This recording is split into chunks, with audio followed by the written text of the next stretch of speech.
Clara Bennett slapped the coins onto the counter so hard the general store went silent. "I'll take the flour, the salt, and none of your charity," she said, eyes locked on the storekeeper, who just lowered his voice, like she couldn't hear him calling her the poor Bennett girl.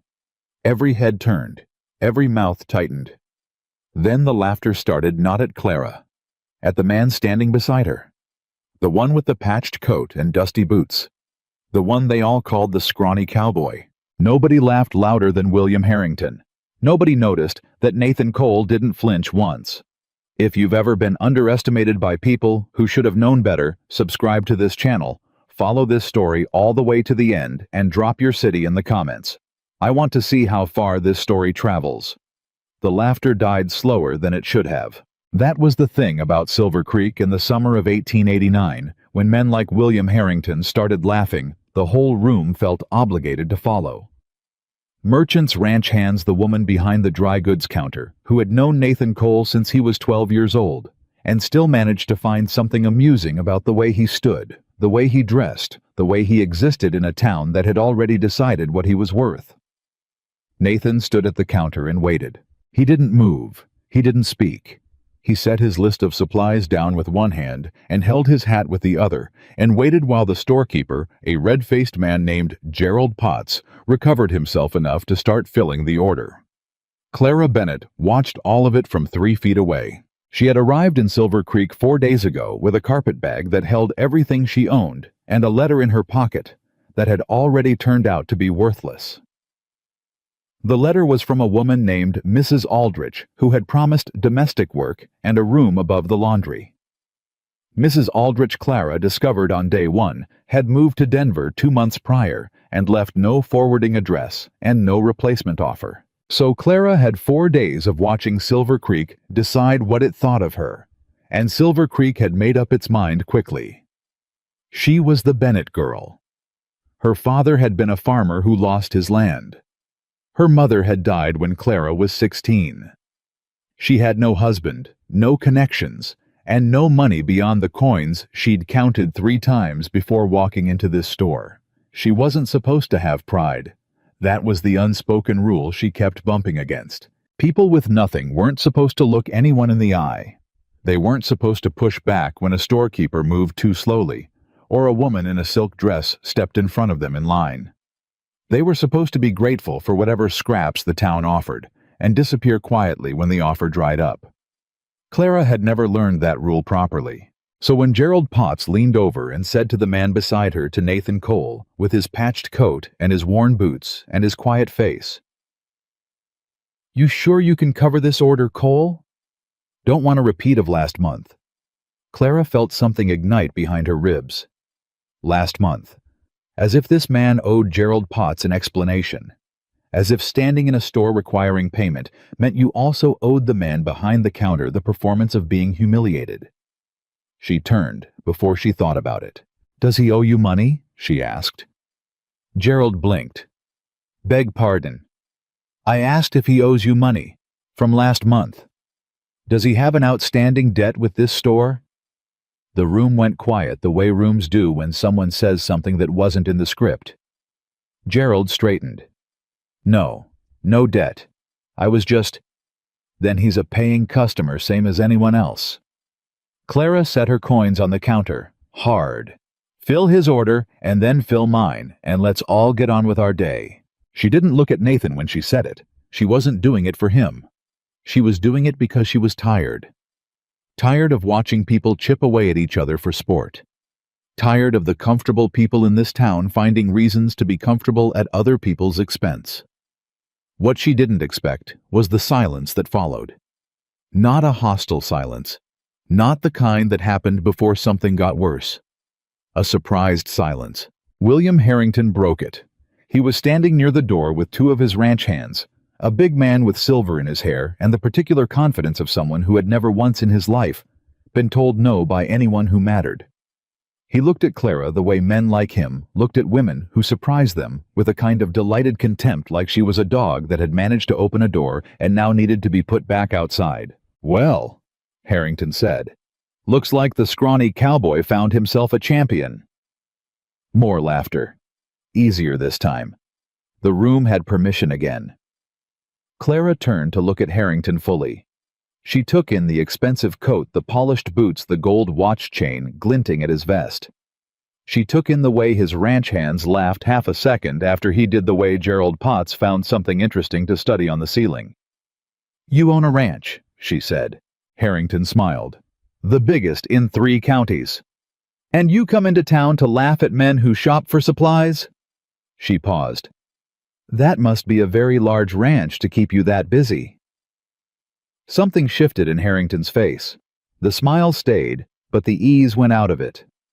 "You'd do well," he said slower now, "to be careful about the company you keep, and the opinions you share." "I'll keep that in mind," Clara said. She turned back to the counter. She heard Harrington's boots on the floor, heard him leave, heard the particular relief that moved through the room when the biggest presence in it walked out. Nathan Cole was still standing beside her.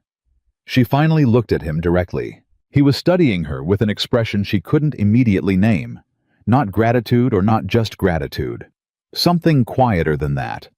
Something that looked almost like recognition, like she had done something he had seen before, but never expected to see from a stranger.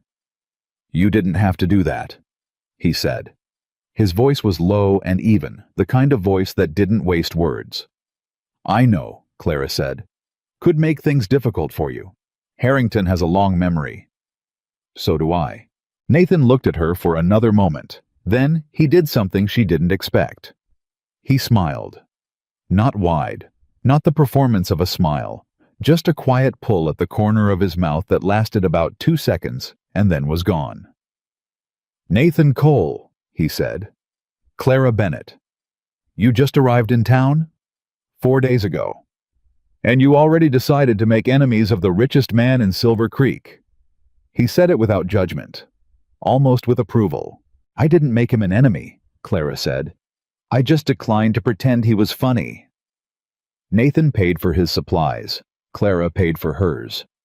They walked out of Gerald Potts's store into the mid-morning heat of Silver Creek's main street and stood on the boardwalk with their separate packages and no particular reason to keep talking. Nathan cleared his throat. "You said you just arrived. You find work yet?" "I'm looking." "What kind of work?" Clara thought about lying, about making herself sound less desperate than she was. Then she thought about the room she was renting from a widow named Mrs. Cartwright, a room that cost more per week than she could reasonably afford for more than 2 more weeks at current rate. "Any kind," she said honestly. "I'm good with accounts, inventory, animals if needed. I grew up on a farm." Nathan was quiet for a moment. "I run a small operation, supply management mostly, keeping track of what goes out and what comes in. I could use someone who's good with accounts." He looked at her steadily. "Doesn't pay much, but it's honest work, and I won't waste your time with nonsense." Clara looked at him. She thought about the patched coat, the worn boots, the horse tied at the post down the street that looked like it had seen better decades. She thought about what Harrington had called him, the scrawny cowboy. She thought about the way Nathan had stood at that counter, not humiliated, not performing dignity, just still, like someone who had decided a long time ago that other people's opinions of him were not information he needed to operate. "All right," she said. "When do I start?" She started the next morning. Nathan's operation outside town, the one he referred to without much detail as the small ranch, turned out to be a modest spread with a weathered office building that served as his local headquarters. A corral and 2 hired hands named Pete and Domingo, who greeted Clara with the comfortable reserve of men who had learned not to be surprised by their employer's decisions. The work was straightforward, tracking supply orders, cross-referencing delivery logs, keeping accounts balanced between what Nathan purchased in town and what got allocated to various projects he never fully explained. Clara was good at it.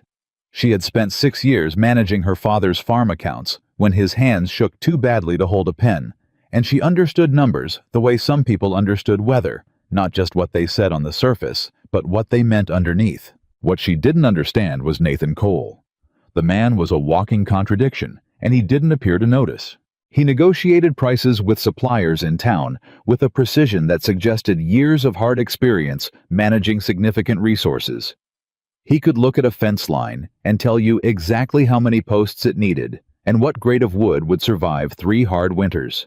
He knew cattle, not just recognizing breeds, but reading them, understanding how they moved and why what stress looked like in an animal before it became a problem. He also wore clothes that Clara was fairly certain he'd been wearing since 1882. She mentioned it to Domingo one afternoon while they were inventorying feed sacks. "How long has Mr. Cole been running this operation?" she asked carefully. Domingo smiled slowly. He was a compact man with patient eyes and the economy of movement that came from spending years doing hard work in difficult conditions. "Long time," he said. "Before I started for certain." "He clearly knows what he's doing." "Yes." "Then why does he—" She stopped herself. Domingo didn't need her to finish. "Why does he live simple when he doesn't have to?" Clara met his eyes. Domingo thought about it. "Mr. Cole has his reasons," he said finally. "You'll understand better the longer you're here." That was all she got. Nathan himself was not much more forthcoming. He appeared most mornings before Clara arrived left when the work was done, and in between he was present in the particular way of someone whose mind was running complex calculations about 17 things simultaneously, while his face remained completely neutral. He was also, Clara noticed, quietly generous in ways that didn't seem to be connected to strategy or reputation. The widow Hatch who lived at the edge of town had a fence that came down in a storm. Clara happened to mention it in passing. She'd walked by that morning and noticed the woman struggling with a post. 2 days later, without announcing it or explaining it, Nathan had it fixed. Old Silas Webb, who ran the livery, had a sick horse that 3 people in town had already given up on. Nathan spent an entire evening with the animal, and by the next morning the horse was standing. Clara only knew because Pete mentioned it while they were working. There was no performance to it. No expectation of credit. Nathan did these things the way other men drank coffee, as a matter of course, because it was simply what you did. That confused her almost more than everything else, because men who had little to give usually gave carefully with awareness of the cost. Men who gave easily were men who had enough that giving didn't hurt. And Nathan Cole, in every visible way, had very little.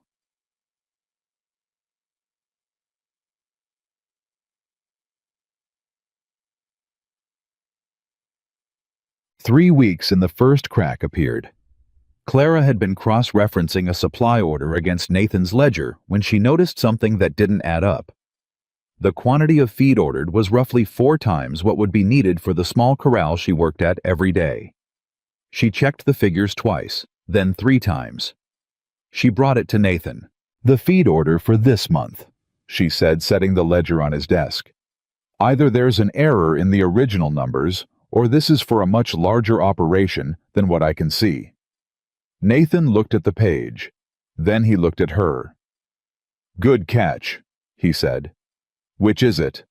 A pause. "The order is correct." Clara waited. Nathan looked at the page again. "There's work happening in other locations," he said. "Feed gets distributed." "Other locations," she repeated. "How many?" "A few." "How large?" "Large enough to need the feed." She stared at him. He looked back at her with that quiet, unreadable expression that she had begun to realize was not blankness, it was deliberateness. Nathan Cole had a face that only showed what he chose to show, and right now he was choosing to show exactly nothing. "You're not going to tell me," she said. "Not today," he said, which was different, she noticed, from no. She took the ledger back. She didn't push. But she filed the discrepancy in the part of her mind where she kept things that didn't yet make sense. There were more of them. The quality of Nathan's horse, she'd gotten close enough to it by now to recognize that the animal was better bred than it first appeared. That what she'd taken for an aging animal was actually an exceptionally well-maintained one, cared for with the kind of attention that cost money. The way men from neighboring ranches greeted Nathan when they passed him on the road, Not the greeting of an equal, not the greeting of a lesser. The greeting of someone acknowledging a rank that had never been publicly announced. The fact that Harrington, for all his public mockery, had never actually confronted Nathan directly, had stayed on the other side of rooms, had made his comments from safe distances. Clara thought about that. A man like Harrington didn't fear empty threats. He feared things he understood on a level beneath words. What did Harrington understand about Nathan Cole that Silver Creek didn't? The confrontation with Harrington came on a Thursday afternoon. Clara was coming out of the general store when his voice stopped her. "Miss Bennett." She turned. Harrington was standing with one of his men outside the land office. He looked relaxed in the way powerful men looked relaxed when they had decided in advance how something was going to go. "Mr. Harrington, how's the work treating you?" "Fine," she said. "Good, good." He walked toward her slowly. "I ask because I have a position open at my ranch. Housekeeper. Better pay than whatever Cole is scraping together. Real room, real board, the whole situation." He smiled. "Just thought you should know there are better options available to a woman of your capabilities." Clara kept her expression even. "That's generous." "I'm a generous man. I'm happy where I am." Harrington's smile shifted slightly. Not gone. Just recalibrated. "Miss Bennett, I'm trying to help you. Cole is a dead end. He always has been. Man doesn't have the resources to build anything lasting. And whatever you think you see there..." He paused. "It's not what it looks like." Something in how he said it caught her attention. "It's not what it looks like." "I appreciate the offer," Clara said. "But I'll stay." Harrington studied her for a long moment. Then he nodded once, the tight nod of a man recalculating. "Your choice. Just remember I made it." He walked back toward his man and didn't look at her again. Clara stood on the boardwalk and thought about those 5 words. It's not what it looks like. Coming from Harrington, they meant something. Not a warning. Not exactly. More like a man who knew the truth and was hoping she didn't. The first big moment of clarity came 6 weeks after she started. Nathan had sent Pete into town with a supply run, leaving the two of them alone at the small ranch office, going through delivery records that had developed a complicated discrepancy no one could trace. They worked side by side for 3 hours without resolution. Nathan was focused in a way Clara had come to recognize absolutely. Still eyes moving precisely that deep mechanical intelligence working through the problem, while his face stayed calm. At one point, he reached across her to point to a line in the ledger, and his hand brushed hers, and they both went very still for about 2 seconds. Neither of them said anything about it. They went back to the numbers. But the air in the room was different after. Clara had been around enough people to know the difference between someone who didn't notice you and someone who noticed you too much and was trying very hard not to show it. Nathan Cole noticed things about her the way he noticed things about cattle and weather constantly accurately, and without making a production of it. She thought about that for a long time. The question wasn't whether she noticed him back. The question was what she was supposed to do with a man who was clearly more than he appeared, who lived a life that didn't add up, who was kind in ways that cost him nothing public and everything private, and who had never once, not once in 6 weeks, told her the whole truth about anything. She trusted him. That was the part that confused her. She trusted him in spite of the gaps, in spite of the questions he deflected, in spite of the ledgers that didn't quite balance, and the orders that were too large, and the way other men treated him like they knew something she didn't.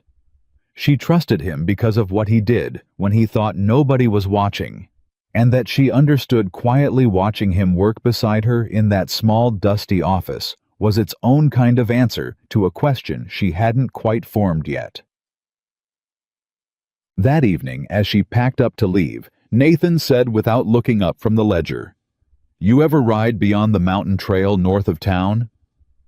Clara stopped. "No." "Long ride," he said. "Rough terrain." "All right. But the view from the ridge..." He stopped, seemed to consider something. Then he closed the ledger and looked at her directly. "There's something I want to show you." When you're ready. When I'm ready to show it. She watched his face. Whatever the secret was, it was right there behind his eyes. Not hiding exactly, waiting. The way something waits when it knows its moment hasn't come yet. "I'll let you know," she said quietly. Nathan nodded. And for a reason she couldn't fully explain, walking back toward Mrs. Cartwright's boarding house in the blue hour of Colorado twilight, Clara Bennett felt something she hadn't felt in a very long time. She felt like she was standing at the edge of something real, something that wasn't going to disappoint her. She just didn't know yet how large it was going to be. Back at the general store that same night, William Harrington stood at Gerald Potts's counter long after closing hours, a glass of whiskey in his hand, and his face darker than usual. "She won't move," he said. Gerald wiped down the counter. "She's young, stubborn." "She's smart," Harrington corrected. He said it like it was a problem. "Smarter than she should be for someone in her position." He turned the glass slowly in his hand. "She's going to figure it out." "What exactly?" Harrington was quiet for a moment. "She's going to figure out what coal is, and when she does..." He set the glass down. "I need to be ready." Gerald looked at him carefully. "You think she'd side with him?" "I think," Harrington said, "that a woman who walks into a room with nothing and defends a man who has nothing out of pure principle is exactly the kind of woman who'll walk through a gate she doesn't understand and end up on the other side." He picked his hat off the counter. "And I think Nathan Cole has been waiting a very long time for someone exactly like her." He walked out into the night, and behind him in the small quiet store, Gerald Potts stood alone, with the uncomfortable feeling that he was watching the beginning of something none of them were prepared for. Gerald Potts's words were still settling over Silver Creek, like dust after a storm. When Clara showed up at Nathan's office the next morning and found a man she had never seen before sitting across from Nathan's desk. Not sitting exactly. Occupying. The way large men occupied space, spread wide elbows out the physical language of someone who believed the room belonged to him by default. He was maybe 50 with a rancher's hands and a lawyer's eyes, and he was in the middle of saying something that stopped the moment Clara pushed open the door. Nathan looked up. The expression on his face was the one she had learned to read as, not now, not angry, not alarmed, just quietly firm, the same face he used when a supplier tried to push a bad deal past him. "Clara," he said, "give me 10 minutes. The other man turned to look at her. He took his time about it.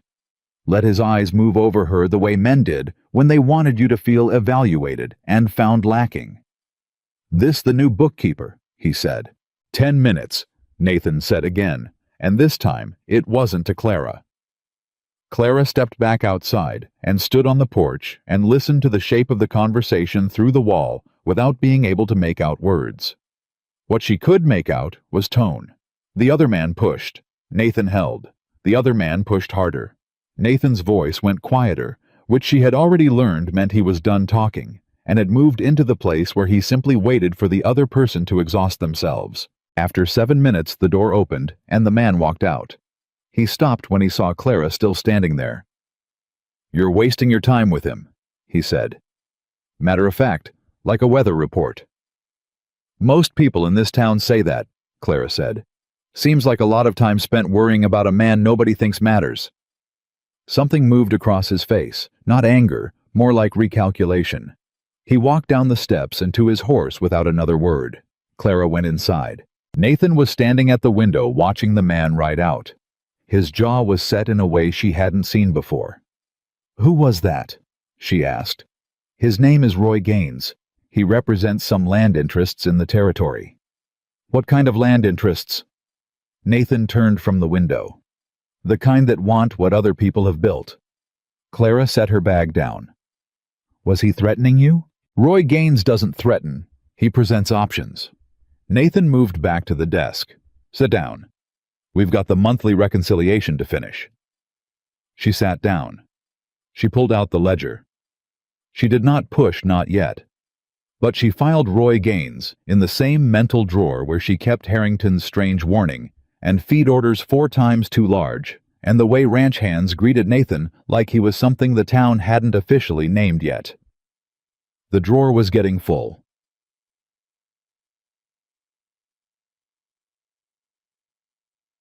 The monthly reconciliation took most of the morning. Halfway through, Pete came in from outside with the particular energy of someone carrying news they weren't sure how to deliver. He stood in the doorway and looked at Nathan and said, "Harrington's man was out at the east fence line this morning. Jackson saw him measuring." Nathan didn't look up from the ledger. What was he measuring? Don't know exactly, but Jackson said he had a survey instrument with him. Silence. Clara looked at Nathan. Nathan finished the column he was adding and set down his pen and leaned back in his chair. Jackson say anything to him? Asked what he was doing. Man said he was doing county survey work. County doesn't survey privately held land without notification, Nathan said. Tell Jackson to keep watching. Don't engage. Just watch. Pete nodded and left. Clara waited. Harrington's having my land surveyed, Nathan said without being asked. Can he do that? No. A pause. He's doing it anyway. Why? Nathan looked at her, and for the first time she saw something behind that controlled expression. Not fear, but the exhaustion of someone who had been managing a threat for a long time and had been hoping it would resolve itself before it became something that couldn't be managed quietly. Because he thinks I'm weak enough that I won't push back, Nathan said. And he wants to know exactly what he's taking before he makes his move. Clara felt something cold move through her. Taking, as in, there is land. He believes he has a right to that I believe differently about. Nathan picked his pen back up. It's a disagreement that's been building for 2 years. Let's finish the reconciliation. She stared at him. Nathan? Clara. You're telling me that the most powerful man in 3 counties is having your property illegally surveyed, and you want to do the monthly reconciliation. The reconciliation still needs to be done, Nathan said, and there was something almost like dry humor in his voice. Numbers don't pause for land disputes. Clara looked at him for a long moment. Then she picked up her pen. They finished the reconciliation, but her mind wasn't on the numbers. She started asking different questions, not directly. Clara had learned early in life that direct questions only worked on people who had already decided to tell you the truth. Nathan had decided something more complicated than that he was telling her the truth in pieces, in the order he had determined the pieces should arrive, and pushing him off that sequence only made the wall go up. So she asked sideways. She asked Domingo about the east fence line. Domingo said it ran about 3 miles further than the corral she worked at daily into terrain she hadn't seen yet. Rough ground that climbed toward the first foothills. She asked Pete how long he'd been working for Nathan. 6 years, Pete said. Before that, he'd been at a ranch in Wyoming. Nathan had offered him better pay and better conditions, and he'd never regretted the move. She asked him what Nathan's operation had looked like 6 years ago. Pete got a careful expression and said it was smaller then. She asked how much smaller. Pete said, "I really couldn't say, Miss Bennett," which was the most deliberate non-answer she had received so far. She asked Mrs. Cartwright, her landlady, who had lived in Silver Creek her whole life and knew everyone's history 3 generations back. Mrs. Cartwright was 71 years old, moved with a cane she didn't strictly need, and had opinions about everyone in town. She delivered with the efficiency of someone who had edited them down to their essential truth over decades. "Nathan Cole," she said when Clara brought him up over evening tea. She said it the way people said a name when they had a great deal to say about it and were deciding how much to release. His father came here in 61, failed at mining, failed at farming, died in 74, leaving Nathan a 1/4 acre of bad soil and about $6. Nathan was 20 then. 14 years ago, Clara said. 14 years ago. Mrs. Cartwright sipped her tea. What Nathan did with that 1/4 acre and those $6 is between him and the mountains. Nobody in this town paid much attention. He kept to himself. Bought some equipment here, some land there. Hired 2 men nobody else would hire. Disappeared for long stretches. came back with more. She set her cup down. This town made up its mind about Nathan Cole when he was a skinny 20-year-old in his dead father's coat. Never bothered to update the picture. Clara kept her voice steady. How much land does he own? Mrs. Cartwright looked at her with eyes that had been reading people accurately for 7 decades.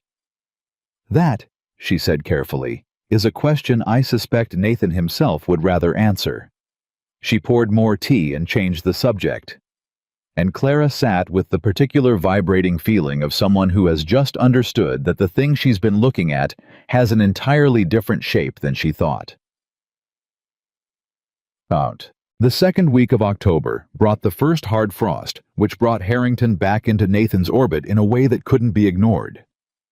He came into the small ranch office in the middle of the day, didn't knock, just came in with Roy Gaines beside him and a third man Clara didn't recognize, who carried a leather satchel and had the practiced blankness of someone hired to be in rooms while things were decided. Clara was at her desk.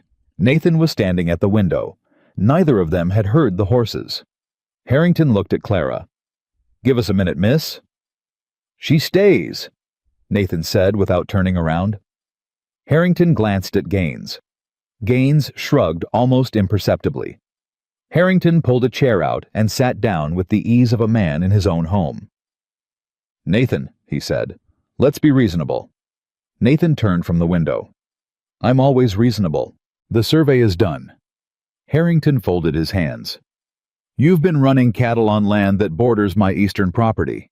There's a question about where exactly the line falls." "There's no question," Nathan said. "I have the original deed and 2 subsequent surveys, all of which put the line at Ridgecrest Creek. You know where the line is, William." Harrington's expression didn't change. "Survey instruments can read different things in different seasons. There's a reasonable dispute here. What I'm proposing is that we resolve it quietly between us, without involving lawyers or county offices." He paused. "I'm prepared to offer a fair price for the disputed parcels." "There are no disputed parcels," Nathan said. "Nathan, there are my parcels which you'd like to acquire, and your parcels which you already own. Those are the only 2 categories involved." Nathan walked to his desk and sat down. "If you'd like to discuss something else, I'm available. If this is the conversation, we're finished with it." Harrington's composure cracked not much, just a hairline fracture along the jaw, the kind of break that happened in men who were used to being the one who ended meetings. "You're making this harder than it needs to be." "You're making it illegal," Nathan said, "which is harder for both of us." Roy Gaines moved slightly in his chair. The third man with the satchel looked at the floor. Harrington stood. The ease was gone. What replaced it was something with more edges. "I've been patient with you for 2 years, Cole. I've offered fair deals. I've been neighborly about this." His voice was still controlled, but there was iron in it now, the sound of a man switching registers. "That patience has a limit." "I know it does," Nathan said. "So does mine." The 2 men looked at each other across the desk. Clara had been still since the moment Harrington walked in watching recording. Understanding that this conversation was the surface of something much larger and much longer than anything she had access to yet. What she understood now watching Nathan hold Harrington's gaze, without a single flicker of the deference the whole town had been waiting 14 years to see, was that these 2 men had been in this standoff before, many times before, and that every single time Nathan had held the line. Harrington walked to the door. He stopped with his hand on the frame. "Think about your position," he said, carefully. "I think about it every day," Nathan said. "That's why my answer doesn't change." Harrington left. Gaines followed. The third man went last and closed the door quietly behind him. The room was very still. Clara let out a breath she hadn't known she was holding. "That," she said, "was not about a survey." "No," Nathan agreed. "He wants something specific, something beyond just the fence line." Nathan looked at her. The controlled face, the steady eyes. But underneath, she could see it now. She had learned his vocabulary well enough by now. Underneath was a man carrying something heavy and carrying it alone, and carrying it that way on purpose.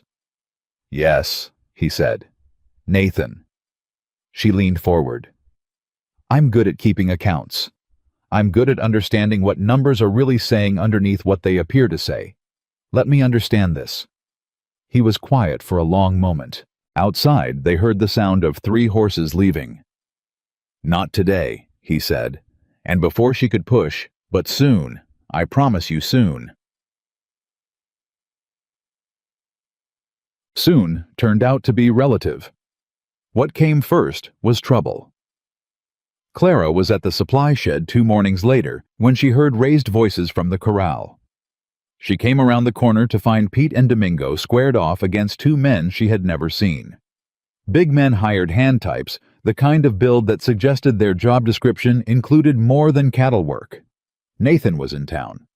Clara was the only other person on the property. The 2 men were claiming that a horse in Nathan's corral belonged to their employer, and they were there to collect it. Pete was telling them with impressive calm that no horse on this property was leaving with anyone Nathan Cole hadn't personally authorized. The bigger of the 2 men put his hand on Pete's shoulder. Pete removed it. Things were about 10 seconds from becoming something worse. Clara walked into the middle of it. "Gentlemen," her voice came out level, "I'm the property manager on record for this operation. If you have a claim, you can state it to me, and I will verify it against our inventory, and Mr. Cole will be notified to address any legitimate dispute. If you don't have documentation, this conversation is over, and you're trespassing." Both men looked at her. The bigger one started to say something dismissive and then stopped. There was something in her face, not aggression, not fear, just absolute willingness to stand there and wait for however long it took, that recalculated his approach. "We'll be back with documentation," he said. "We'll be here," Clara said. They left. Pete let out a long breath. "Miss Bennett." "Get word to Nathan," she said. "Right now." Domingo was already saddling. Nathan came back in under an hour. She had never seen him move fast before. He had always been a man of deliberate pace. He came in fast. She told him exactly what happened word for word. He listened without interrupting. When she finished, he was quiet for a moment. "The horse they described," he said. "Bay gelding, right front stalking." "Yes. That horse has been in my corral for 3 years. I bought it from a man named Stevens in '86. I have the bill of sale." He looked at her directly. "That wasn't about a horse." "I know it wasn't," Clara said. "It was a test." He looked at her. "They wanted to see if the property could be managed when you weren't here," she said. "They wanted to see if there was a gap." Nathan was very still. "There isn't," Clara said simply, for the second time in the weeks she'd known him. Nathan Cole smiled, not wide, not performed, just that quiet, real pull at the corner of his mouth that lasted 2 seconds and meant more than most men's speeches. "No," he said. "There isn't." The second major crack in the wall appeared on a night in late October. Clara had stayed late working through a complicated set of delivery discrepancies that had been nagging at her for a week. Nathan stayed too, working at his own desk, and they had fallen into the comfortable parallel silence of 2 people who have spent enough time in the same room to not need to fill it. Around 9 o'clock, Clara found the thread. She followed it back through 3 weeks of records and found where someone not Pete, not Domingo, one of the temporary hands hired in September, had been skimming. Small amounts. Consistent enough to be a pattern, small enough to almost not be one. She brought it to Nathan. He looked at the records. He looked at them for a long time. "You found this," he said. "The numbers found it. I just followed them." He leaned back. Something in his face had shifted. Not the usual controlled surface, but something underneath it. Something that had been calculating for a while and had just arrived at a decision. "Clara," he said. She waited. "The operation you manage accounts for is not the whole picture." Her heart rate picked up. "I know. What I have outside the town, what this represents. He gestured at the desk, the ledgers, the office around them. It's part of a larger structure, significantly larger. Silence. How much larger? She asked carefully. He looked at her for a long moment, and she understood that this was a door, that he had been standing at this door for weeks, maybe longer, and had been measuring her against some standard she hadn't known she was being measured against. Not judging measuring. The way you measure a beam before you decide whether it can hold weight. I want to show you something, he said. Not tonight. Sunday, if you're willing to ride. Beyond the mountain trail, she said. He didn't look surprised that she knew. Yes. You said that a few weeks ago, when you're ready to show it. I'm ready, he said. Clara looked at him, at this man who had been quietly the most interesting person she had encountered in years, who had never lied to her, but had never told her the complete truth, who had given her good work and steady respect and the persistent low-level feeling that she was standing on ground that went much deeper than its surface suggested. Sunday, she said. Nathan nodded. He went back to the ledger. She went back to her work. But the temperature of the room had changed. The way rooms change when something that's been building finally tips into motion. Saturday brought Harrington again. He didn't come to the office this time. He came to Mrs. Cartwright's boarding house. Clara was on the porch when his carriage stopped. He came up the steps alone, without Gaines, without the satchel man, and that alone told her this was a different kind of conversation.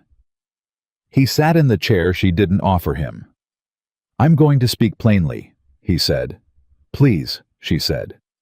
Nathan Cole is not who you think he is.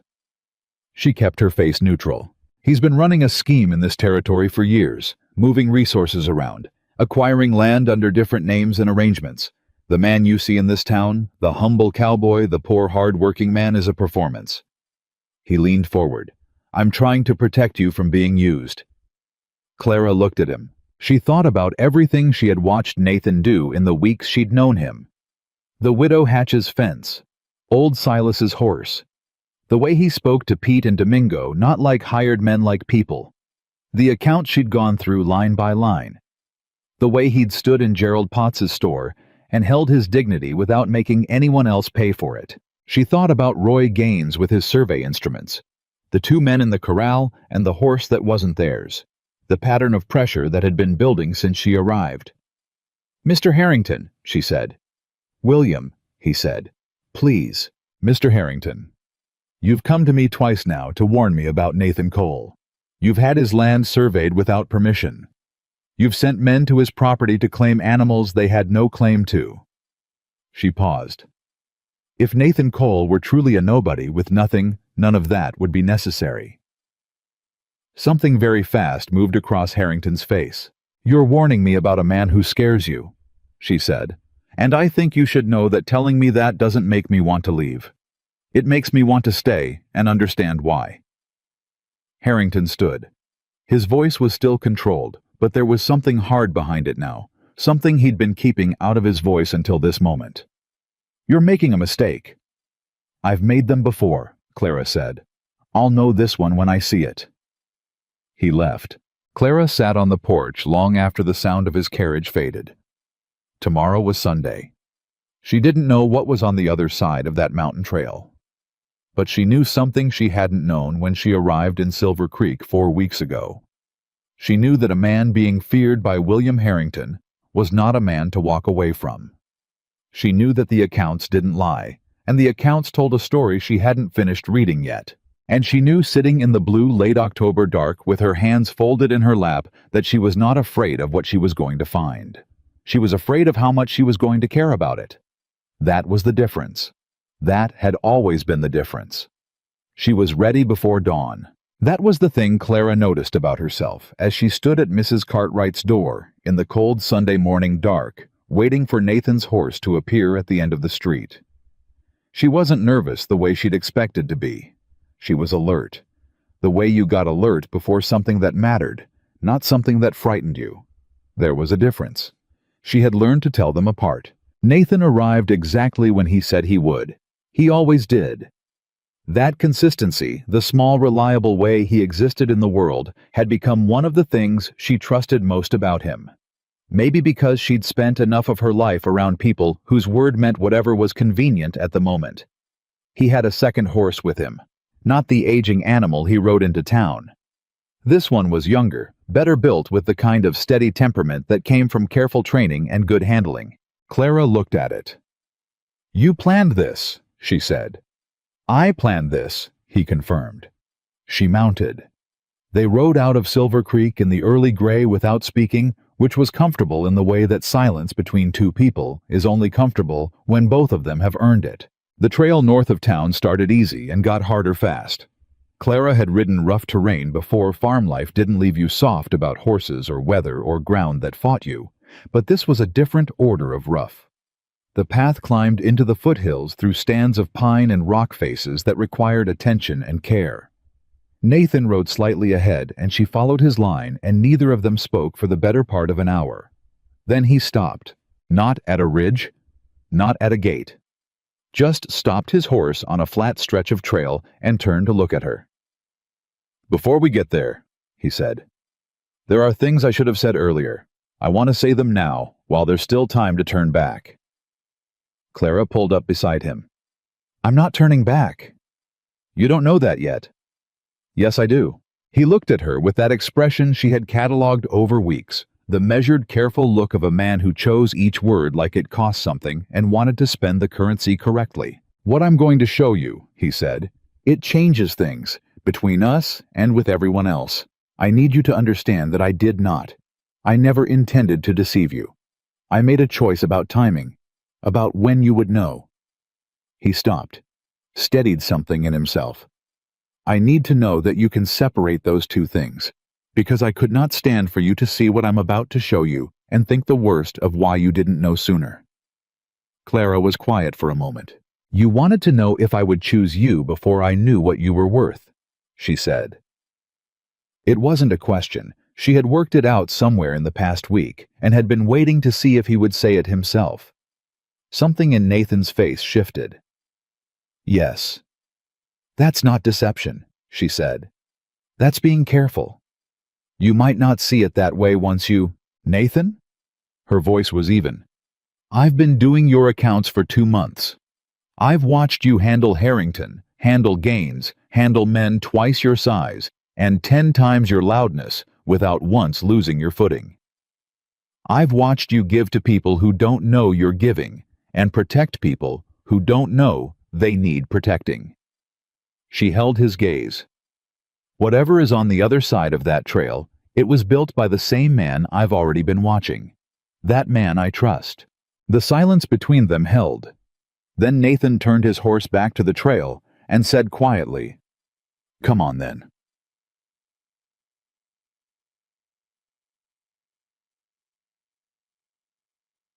They rode for another 40 minutes. The trail climbed, and then plateaued, and then climbed again, and Clara focused on the horse and the ground and the rhythm of the ride, and let the morning open up around her without thinking about the destination.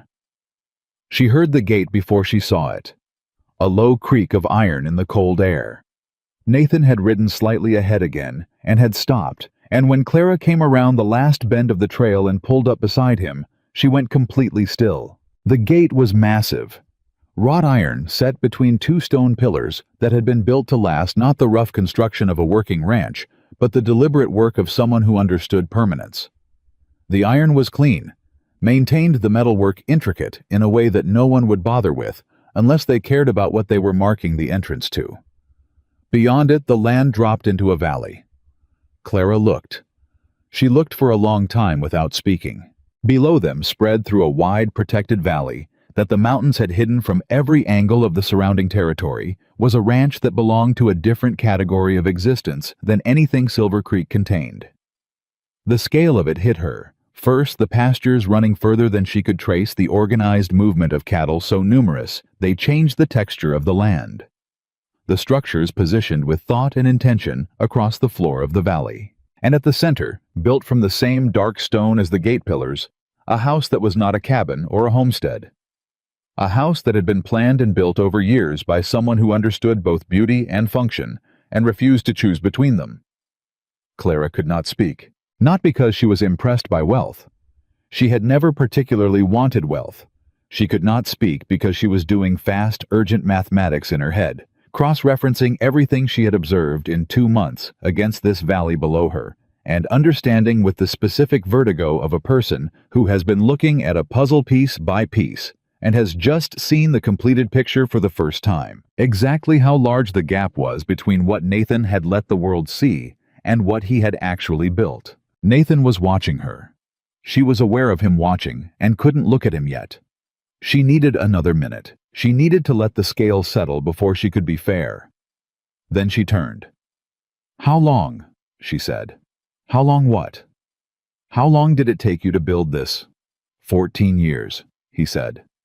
"Starting with a quarter acre and $6 and a dead man's coat." She heard Mrs. Cartwright's voice in her memory. "That's between him and the mountains." "You built this alone." "No." A slight correction. "Pete and Domingo have been with me for years. There are 37 workers in the valley on any given day. You can't build something like this alone." He paused.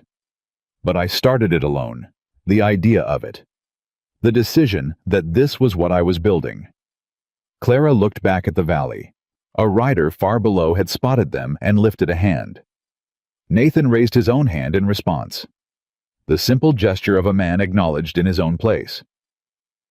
"Open the gate," she said. Nathan swung down from his horse. He took a key from his coat. Not a large key, a modest one, the kind of thing you'd carry without calling attention to it, and unlocked the iron gate and pushed it open. The sound of it was the kind of sound that gets into your memory and stays there.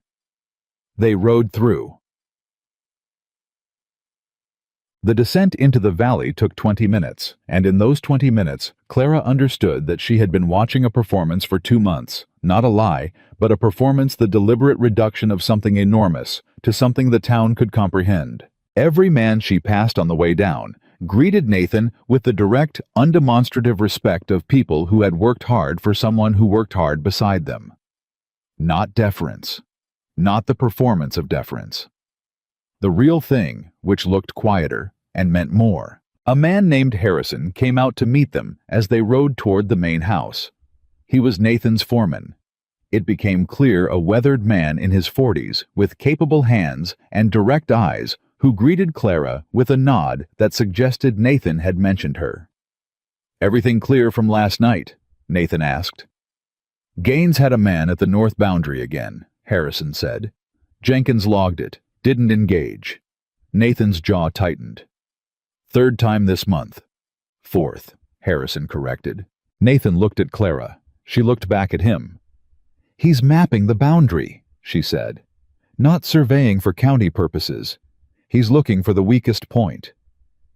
Harrison glanced at Nathan. Nathan said, "That's what I think too." "Then you need a lawyer before he finds one," Clara said. Nathan said, "I have one. In Denver. Meeting is set for Tuesday." "Does your lawyer know about the boundary violations?" "He knows about the survey, not the repeated observations." "He needs to know about the observations." Clara turned to Harrison. "Do you have the log Jenkins kept?" Harrison looked at Nathan. Nathan nodded. Harrison said, "I can have it ready in an hour." "Make it 30 minutes, Clara said. There was a brief silence. Harrison looked at Nathan again. Nathan said simply, "Do it." Harrison went. Clara turned to Nathan. "I'm sorry," she said. "I stepped past my—" "Don't apologize," Nathan said. And something in his voice had changed. Something had loosened.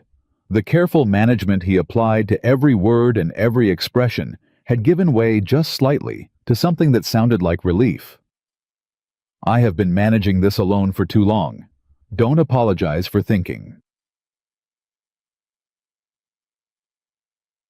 They spent 3 hours in the valley. Nathan showed her the operation not as a display of wealth, but the way you show someone something you're proud of, in the particular way of pride that isn't about impressing people, but about sharing something that cost you.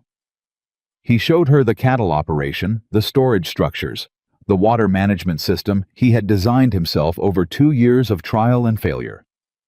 He showed her the records room, where 14 years of meticulous documentation lived in organized files, the kind of record-keeping that told the story of something built from nothing in the most precise possible terms. Clara asked questions the whole way through. Not polite questions, precise questions, the kind that came from 2 months of studying his supply accounts and understanding the skeleton of this operation at the level of numbers before ever seeing the flesh. Nathan answered everyone. It was the longest consecutive conversation they had ever had. And somewhere in the middle of it, walking between 2 storage buildings with Harrison's boundary log in her hand, and Nathan explaining the water rights documentation he had filed in '85.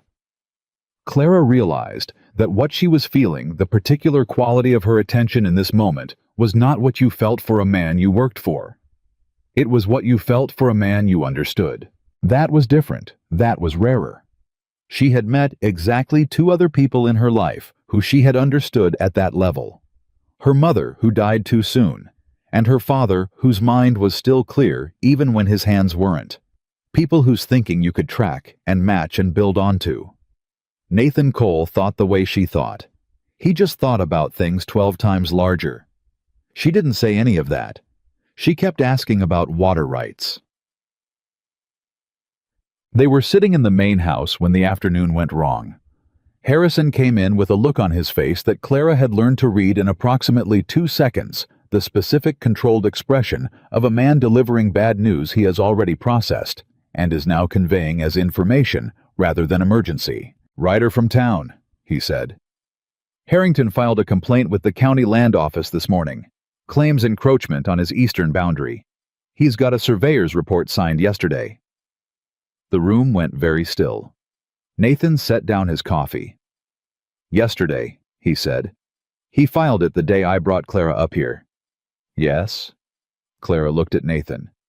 "He knew you were coming here today." "Apparently." "Which means someone told him." Nathan was quiet for a moment. "Or he had someone watching."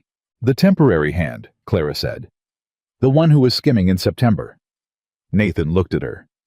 "I flagged the skimming to you," she said.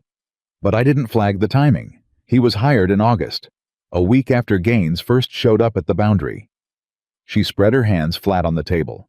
"He wasn't skimming because he was greedy. He was placed there to observe, and the skimming was incidental, or a test to see if I'd notice and report." The silence in the room had a different quality now. Harrison said, "You think Harrington had a man inside the operation?" "Had," Clara said. "He left in October." "He left," Nathan said slowly, 3 days after I told Clara I'd show her the valley." Everyone in the room understood what that meant. "He reported back," Clara said. "Harrington knew the timeline, knew that if you brought me here the situation was changing." She met Nathan's eyes. "He filed before we could consolidate. He wants to create a legal cloud over your title before your Denver lawyer can establish clean standing." Nathan stood. He walked to the window. He put one hand flat on the wall beside it and looked out at his valley with the particular stillness of a man doing fast calculation. Clara watched him. She watched the set of his shoulders, the controlled breathing, the way he was processing threat, the same way she had seen him process everything completely, without panic, looking for the exact shape of the problem before deciding how to move. Then he turned. "Can you write fast?" he said. "Faster than most people read. I need a full summary of the boundary observation log. Dates, times, descriptions cross-referenced against the original deed boundary markers, in terms that a county land judge can follow without explanation. Give me 2 hours. Harrison will get you everything you need." Clara was already moving toward the records table. "Nathan." She stopped without turning. "Your lawyer in Denver. Who is he?" "Man named Carver. David Carver. He's been practicing territorial law since '71. Has he handled fraudulent surveying claims before? He has. Then he needs this document before Tuesday." She turned now. "Not the morning of. Tonight if possible. Or first thing tomorrow so it can travel." Nathan looked at her for a moment. "Tonight," he said. Harrison can ride to the telegraph office and have a message waiting for Carver when he opens Monday morning. Full summary by telegraph and original documents following by Monday rider. Then let's move, Clara said. She wrote for 2 hours and 12 minutes. Harrison brought her every log, every record, every notation Jenkins and the other hands had kept of Gaines's men at the boundary. Clara organized it with the same precision she applied to supply accounts, chronological, specific, cross-referenced, written in plain language that told the story without requiring the reader to already believe it. Nathan sat across the table and reviewed each page as she finished it. He corrected 2 dates and added 3 details she hadn't had access to. Otherwise, he let her work. At some point, someone brought food. Clara ate without registering what it was. When she set down her pen, Nathan picked up the completed document and read it in full without speaking. She watched his face. He looked up. "This," he said, "is the clearest summary of a 7-month situation I have been unable to put on paper once in all that time." "You've been managing it while living it," Clara said. "That's always harder." "Yes." He looked at the document again. "Carver will know what to do with this." Harrison took it and rode for the telegraph office. The house was quiet. Nathan and Clara sat across from each other at the table, with the particular exhaustion of people who have just run hard at something and completed it, and the particular awareness of 2 people who have been in a room together for hours and are now alone in it without the task as a buffer. "Thank you," Nathan said. Clara shook her head. "Don't thank me." "Why not?" "Because I didn't do it for credit. I did it because it needed doing and I was here." She looked at him directly. "Same reason you fix widows' fences and sit up with sick horses and pay workers more than they expect." Nathan was quiet. "You were going to tell me about this place," Clara said. "Eventually. Even without Harrington forcing the timeline." "Yes." "Why?" He looked at the table, then at her. "Because I have spent 14 years building something I had no one to share with.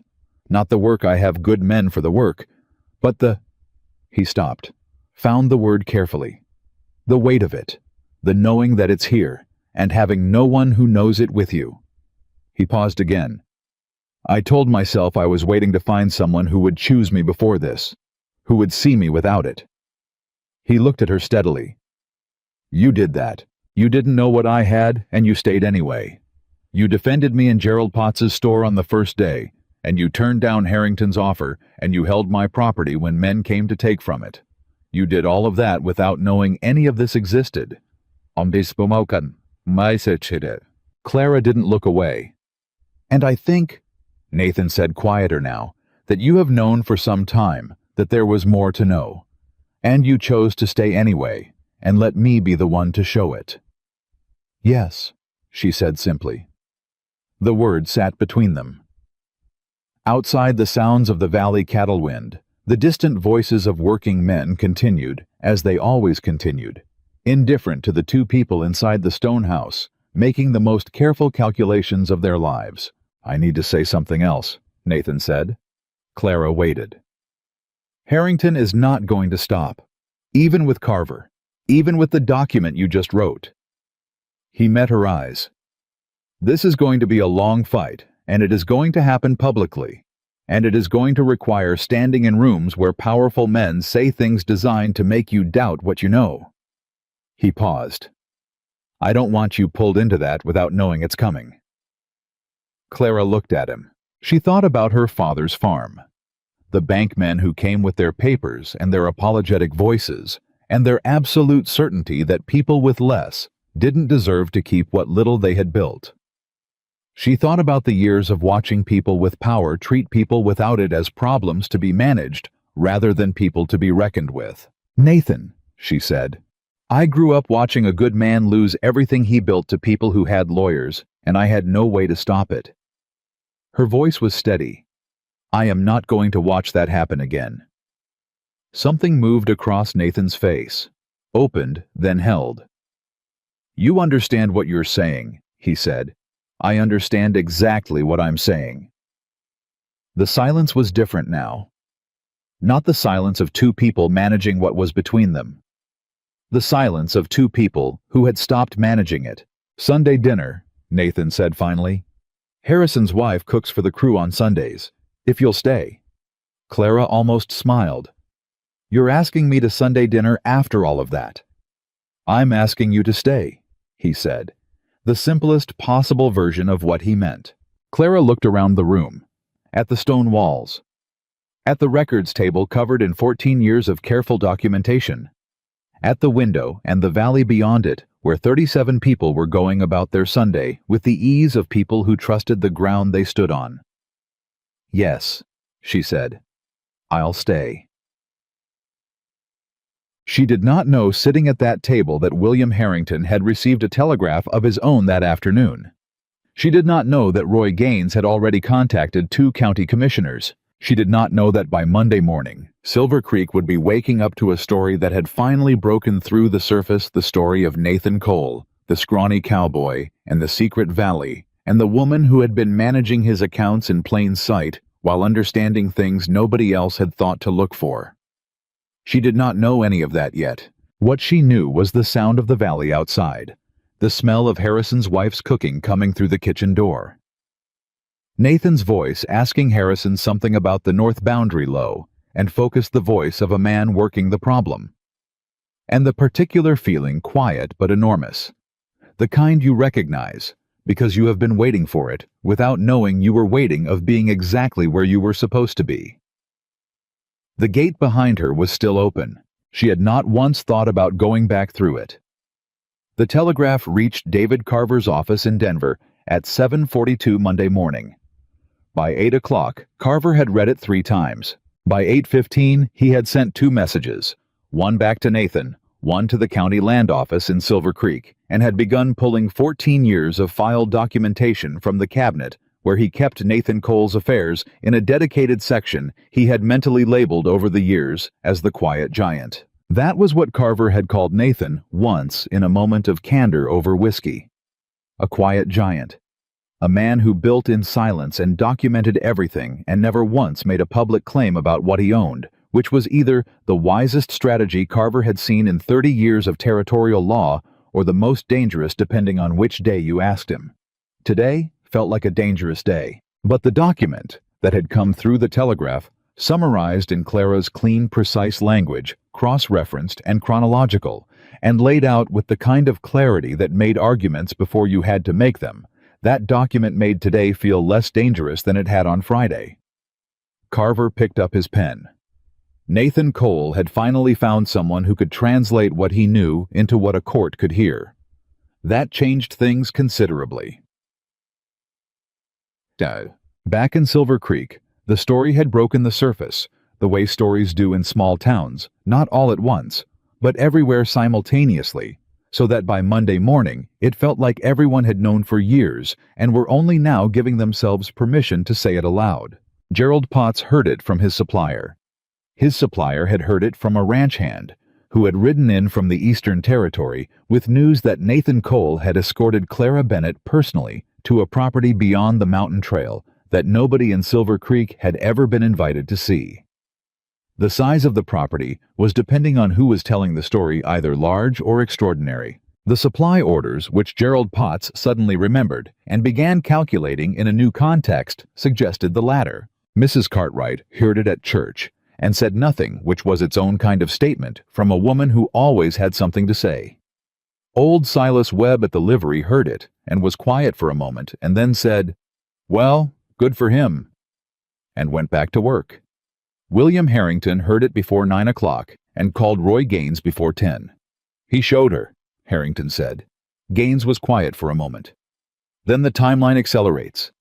The county commissioners, one of them," Gaines said carefully, "has become less available than he was last week." Harrington stopped. "What happened?"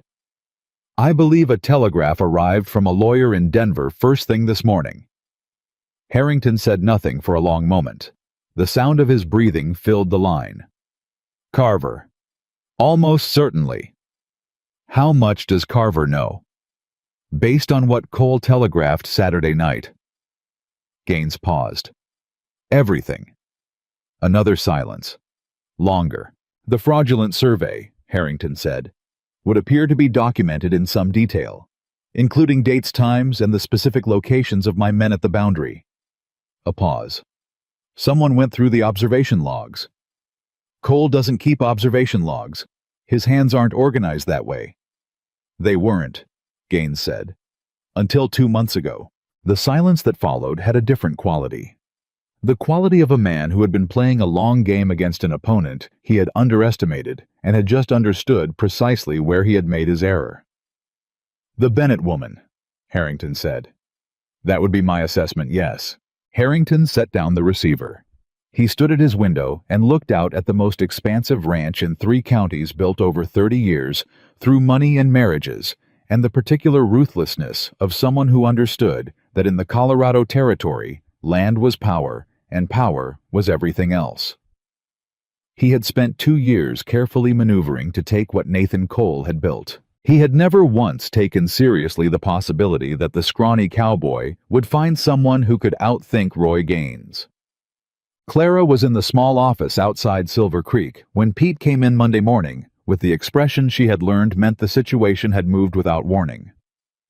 3 men from the county land office rode in an hour ago, he said. They're at the hotel. Clara looked at Nathan. Nathan was already standing. Who authorized their visit? Don't know. But Harrington's lawyer was seen going into the hotel 20 minutes before they arrived. Clara set down her pen. They're here to establish presence before Carver can file a formal response to the fraudulent complaint. They want a record of in-person county activity. Can they do that? Pete asked. They can try, Nathan said. He looked at Clara. I need to be at that hotel.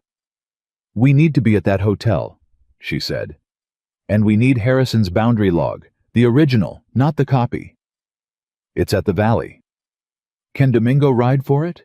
Nathan was already moving to the door. Domingo. His voice carried outside without effort. A moment. Then Domingo appeared. Nathan spoke to him in 3 quick sentences, and Domingo was on his horse in under a minute. Clara picked up her coat. How far to Denver? Day and a half by hard ride, half day by telegraph. Then we need Carver's response by telegraph before those county men leave that hotel. She met Nathan's eyes. What time does the telegraph office open? Already open. Let's go. They walked into the hotel together. That was the thing Silver Creek would remember later. Not just what happened in the lobby, but the manner of it. Nathan Cole and Clara Bennett walking through the front door of the Silver Creek Hotel, side by side, with the particular quality of 2 people who had stopped performing anything and were now simply moving toward what needed to be done. The 3 county men were in the lobby. Their names were Aldous Burke and a young one who didn't introduce himself but kept writing in a small notebook. They were sitting with Harrington's Silver Creek lawyer, a man named Pottle, who had a neat beard and the slightly anxious quality of someone who had been given a job and was now uncertain of the ground beneath it.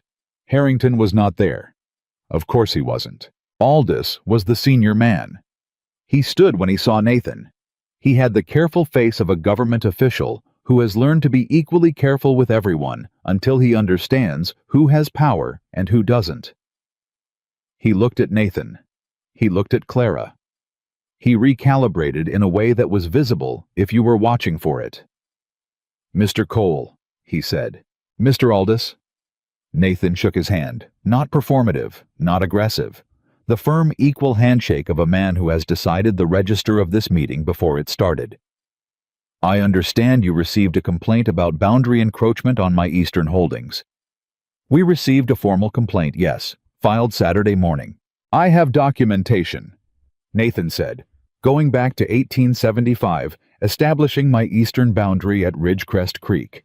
Original deed. 2 subsequent surveys, both conducted by licensed surveyors. Water rights filings for the creek itself, dated 1881. He paused. Additionally, I have a log of 14 separate observations of Mr. Harrington's representative, Roy Gaines, conducting unsanctioned survey activity on my property over the past 7 months.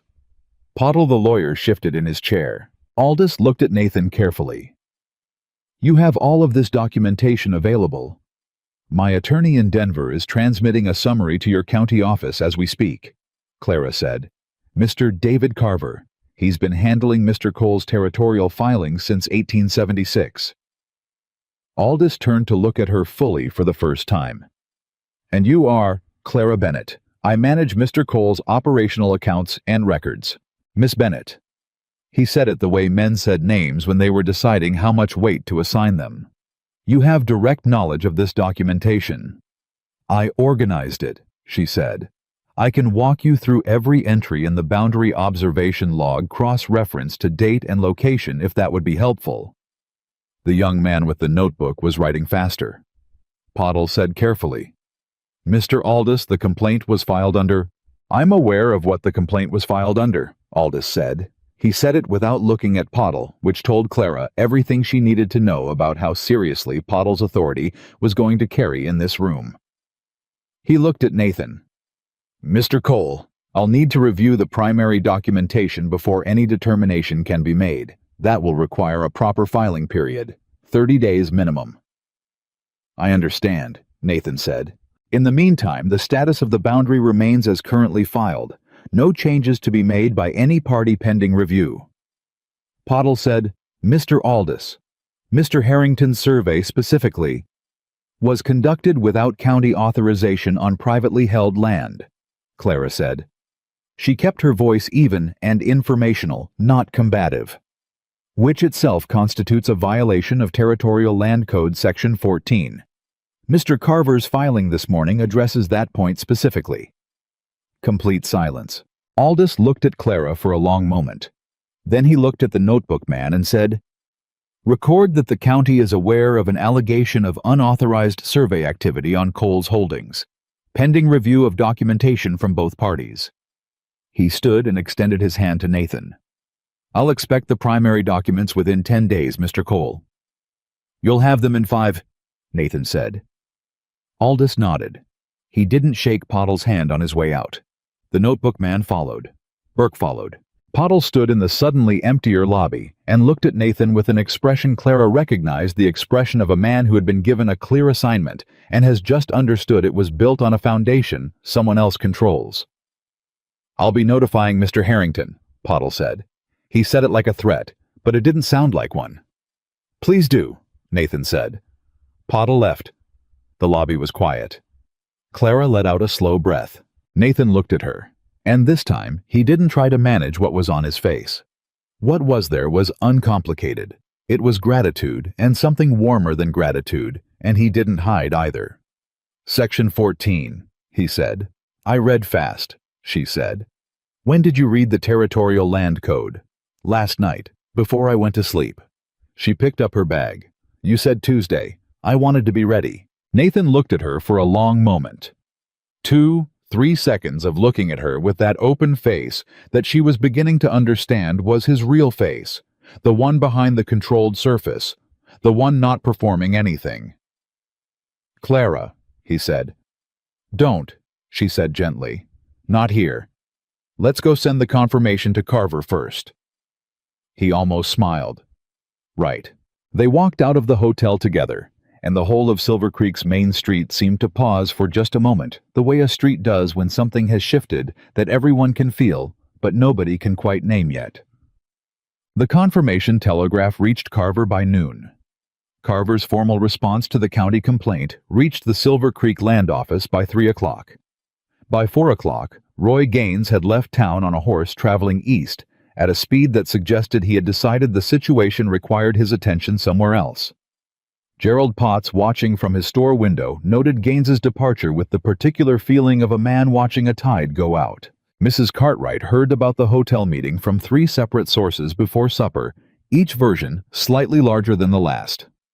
By the third version, Clara had cited 17 points of territorial law from memory, and reduced Pottle to tears, neither of which was accurate, but both of which were satisfying.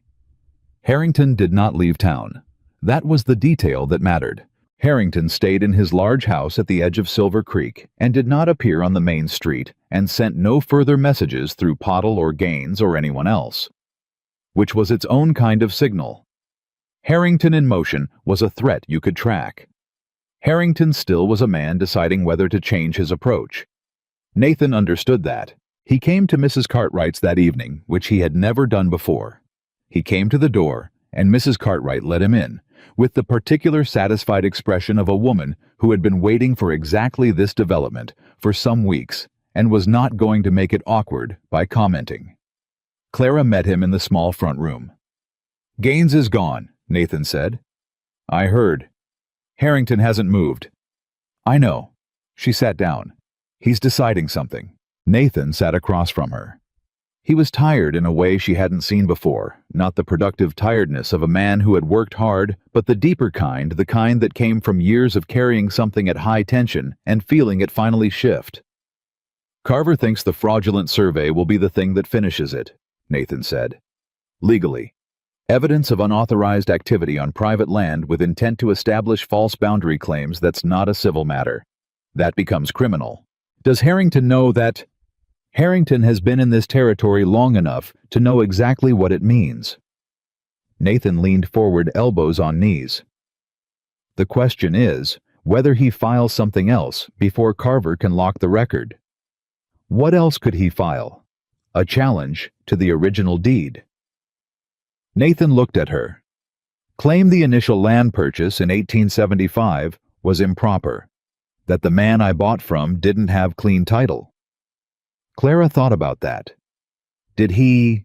"Yes, I had Carver verify it before the ink was dry on that deed. I was 21 years old, and I had saved for 3 years to buy that first parcel, and I was not going to lose it because someone missed a filing." He paused. "But manufacturing a paper trail to suggest otherwise is not impossible for a man with Harrington's resources." "Then we need to get ahead of it," Clara said. "We need the original deed verification on file at the county level before he can introduce a challenge." Nathan looked at her. "Carver already has it. He filed a deed confirmation in '78 as a routine matter." "Then pull it forward. Get it into the active file for this dispute. Don't let it sit in '78 where someone has to dig for it." She met his eyes. "Make the judge see the whole timeline at once, not pieces." Nathan was quiet.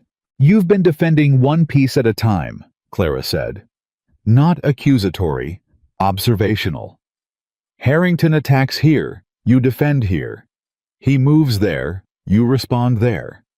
You've been winning every individual fight, and the war has still been costing you." "Yes," Nathan said.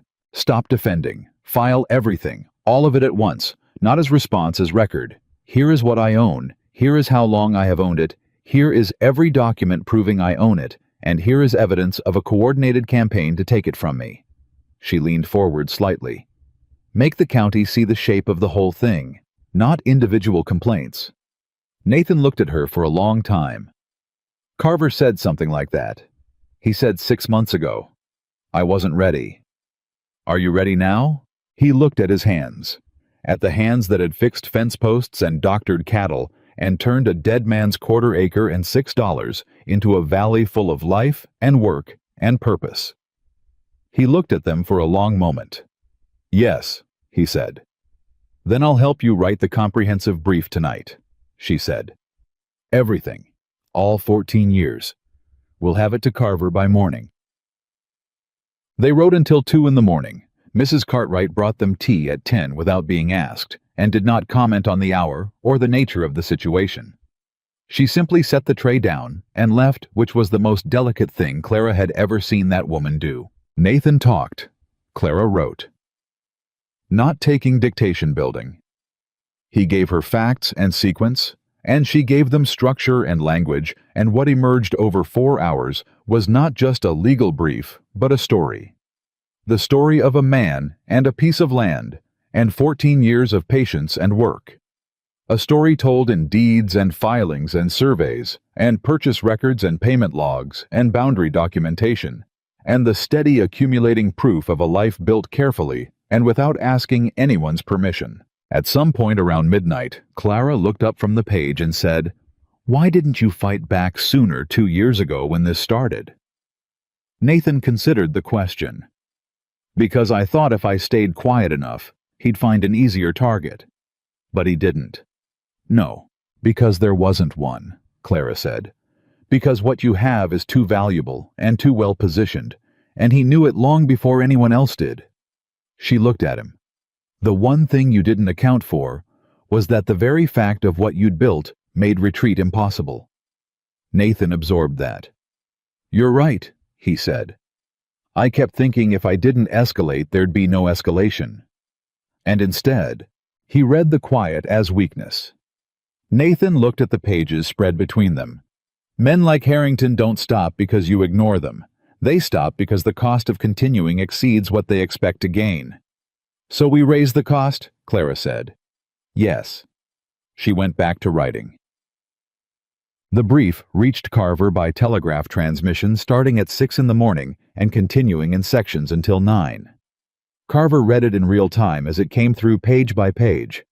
At the end, he sat at his desk for 10 minutes without moving. Then he called his associate into the office and said, "Rearrange Tuesday. This is now the only thing we're doing." His associate looked at the telegraph pages. How long has Cole been building this case? 14 years, Carver said. He just needed someone to put it in order. His associate read a little further. Who wrote this? Carver looked at the signature notation at the bottom of the final page. Compiled by C. Bennett, Operational Records Manager, Cole Holdings. He picked up his pen and wrote back to Nathan Cole in 3 lines. Brief received.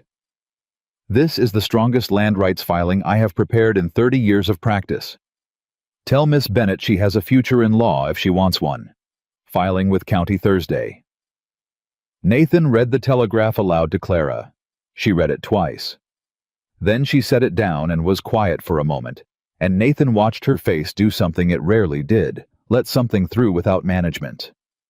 My father would have liked to hear that, she said. Her voice was even.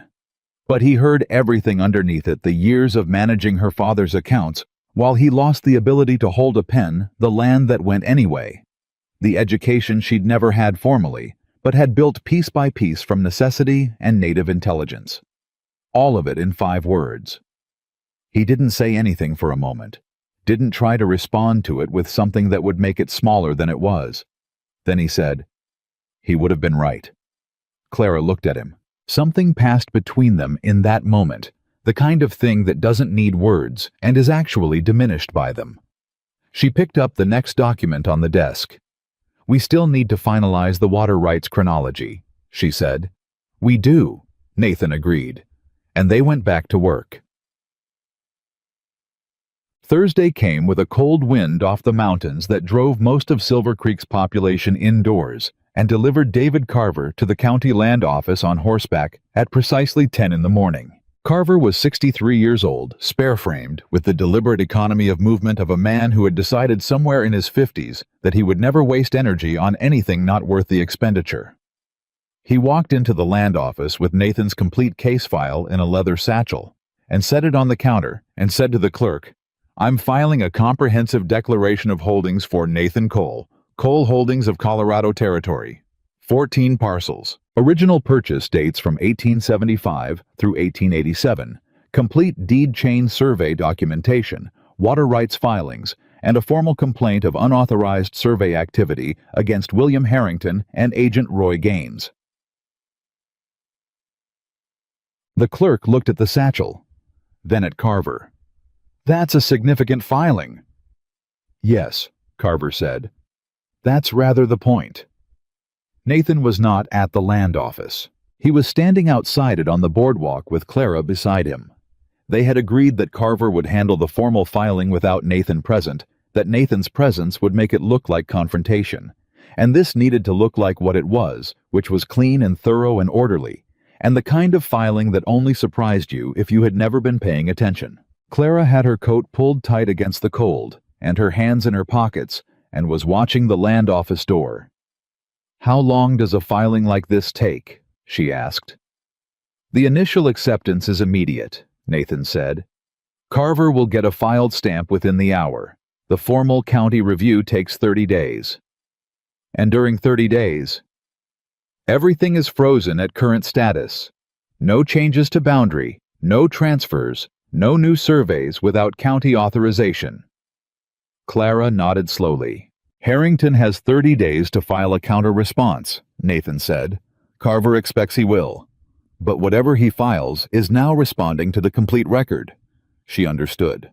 Not attacking isolated pieces. Exactly. He can't pick the fight he wants anymore. He has to address the whole thing. Across the street, Clara noticed Gerald Potts standing in his store doorway. He was watching the land office with an expression she couldn't fully read, something between discomfort and something that might have been underneath the discomfort, a kind of reluctant respect. He caught her eye. She held it for a moment. He looked away first. Carver came out of the land office at 11:15 with the filed stamp on the primary document and the particular satisfied expression of a man who had just put something into the permanent record that couldn't be undone. He shook Nathan's hand. He turned to Clara and said, "Miss Bennett, your brief was the finest piece of evidentiary organization I have seen in this territory. I mean that without qualification." Clara shook his hand. "Thank you for moving fast. Speed was your doing," he said. "I merely carried it across the finish line." He looked at both of them. Harrington will respond. He still has resources, and he still has motivation. But the nature of what he can do has changed fundamentally. He looked at Nathan specifically. "You spent 2 years fighting a defensive war. That war is over. He's on defense now." Nathan nodded once. "I'll send updates as the review progresses," Carver said. He touched his hat to Clara, shook Nathan's hand once more, and walked to his horse. Nathan watched him go. Then he turned to Clara. The wind was still cold. The street was ordinary and busy, and Silver Creek was going about its morning, the way Silver Creek went about all its mornings, with the comfortable obliviousness of a town that had decided what it knew a long time ago and hadn't revisited since. "It's not over," Nathan said. "No," she agreed. 30 days minimum, possibly longer. And Harrington, "We'll fight dirty," she said, "because clean fighting isn't working." Nathan looked at her. "I know," she said. "I'm still here." He didn't say anything. He didn't need to. What was on his face said it without words, the complete, uncomplicated reality of a man who had carried something alone for 14 years, and had finally, in the last 2 months, understood what it felt like to carry it with someone. He offered her his arm. It was a simple gesture, old-fashioned in the way of a man whose manners had been formed in an earlier era, but it was also, and they both knew it, something more than courtesy. Clara took it. They walked together down Silver Creek's main street in the cold November air, past Gerald Potts's store, and the land office, and the hotel where the county men had sat, and Mrs. Cartwright's boarding house, and old Silas Webb's livery, and the whole town could see them if it wanted to look. Most of it did. What Silver Creek saw was a woman who had arrived 6 weeks ago with nothing, and a man they had called the Scrawny Cowboy for 14 years walking down the middle of their street like they had already decided something the town hadn't been consulted about. They were right. The decision had been made. Not today. Not in the lobby of the Silver Creek Hotel, or in the county land office, or in the stone house in the Hidden Valley. It had been made in Gerald Potts's general store in the first week of September, when a woman with $4 to her name and a broken offer letter in her pocket had looked at a man everyone else was laughing at and decided, without knowing a single thing about him, except how he stood, that he deserved to be treated like he mattered. Everything since then had been consequence. The 30 days did not pass quietly. Harrington filed his counter-response on day 8, not through Pottle. Pottle had quietly removed himself from the situation the morning after the hotel meeting, citing a scheduling conflict that everyone in Silver Creek understood was not about scheduling. Harrington had brought in a lawyer from Colorado Springs named Whitfield, a man with a different quality than Pottle. Colder, more precise.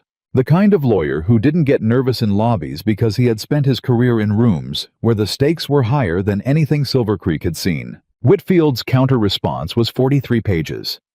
Carver received it Thursday morning and had read all of it by noon. He telegraphed Nathan 4 words: expected, prepared, hold steady.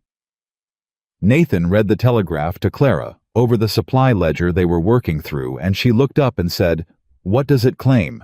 Whitfield is challenging the 1875 deed, claiming the original seller, a man named Amos Reed, did not have clear title at the time of sale because of an unresolved dispute with a third party dating to 1871. Clara set down her pen. Is there documentation of the 1871 dispute? Whitfield says yes. Is it real?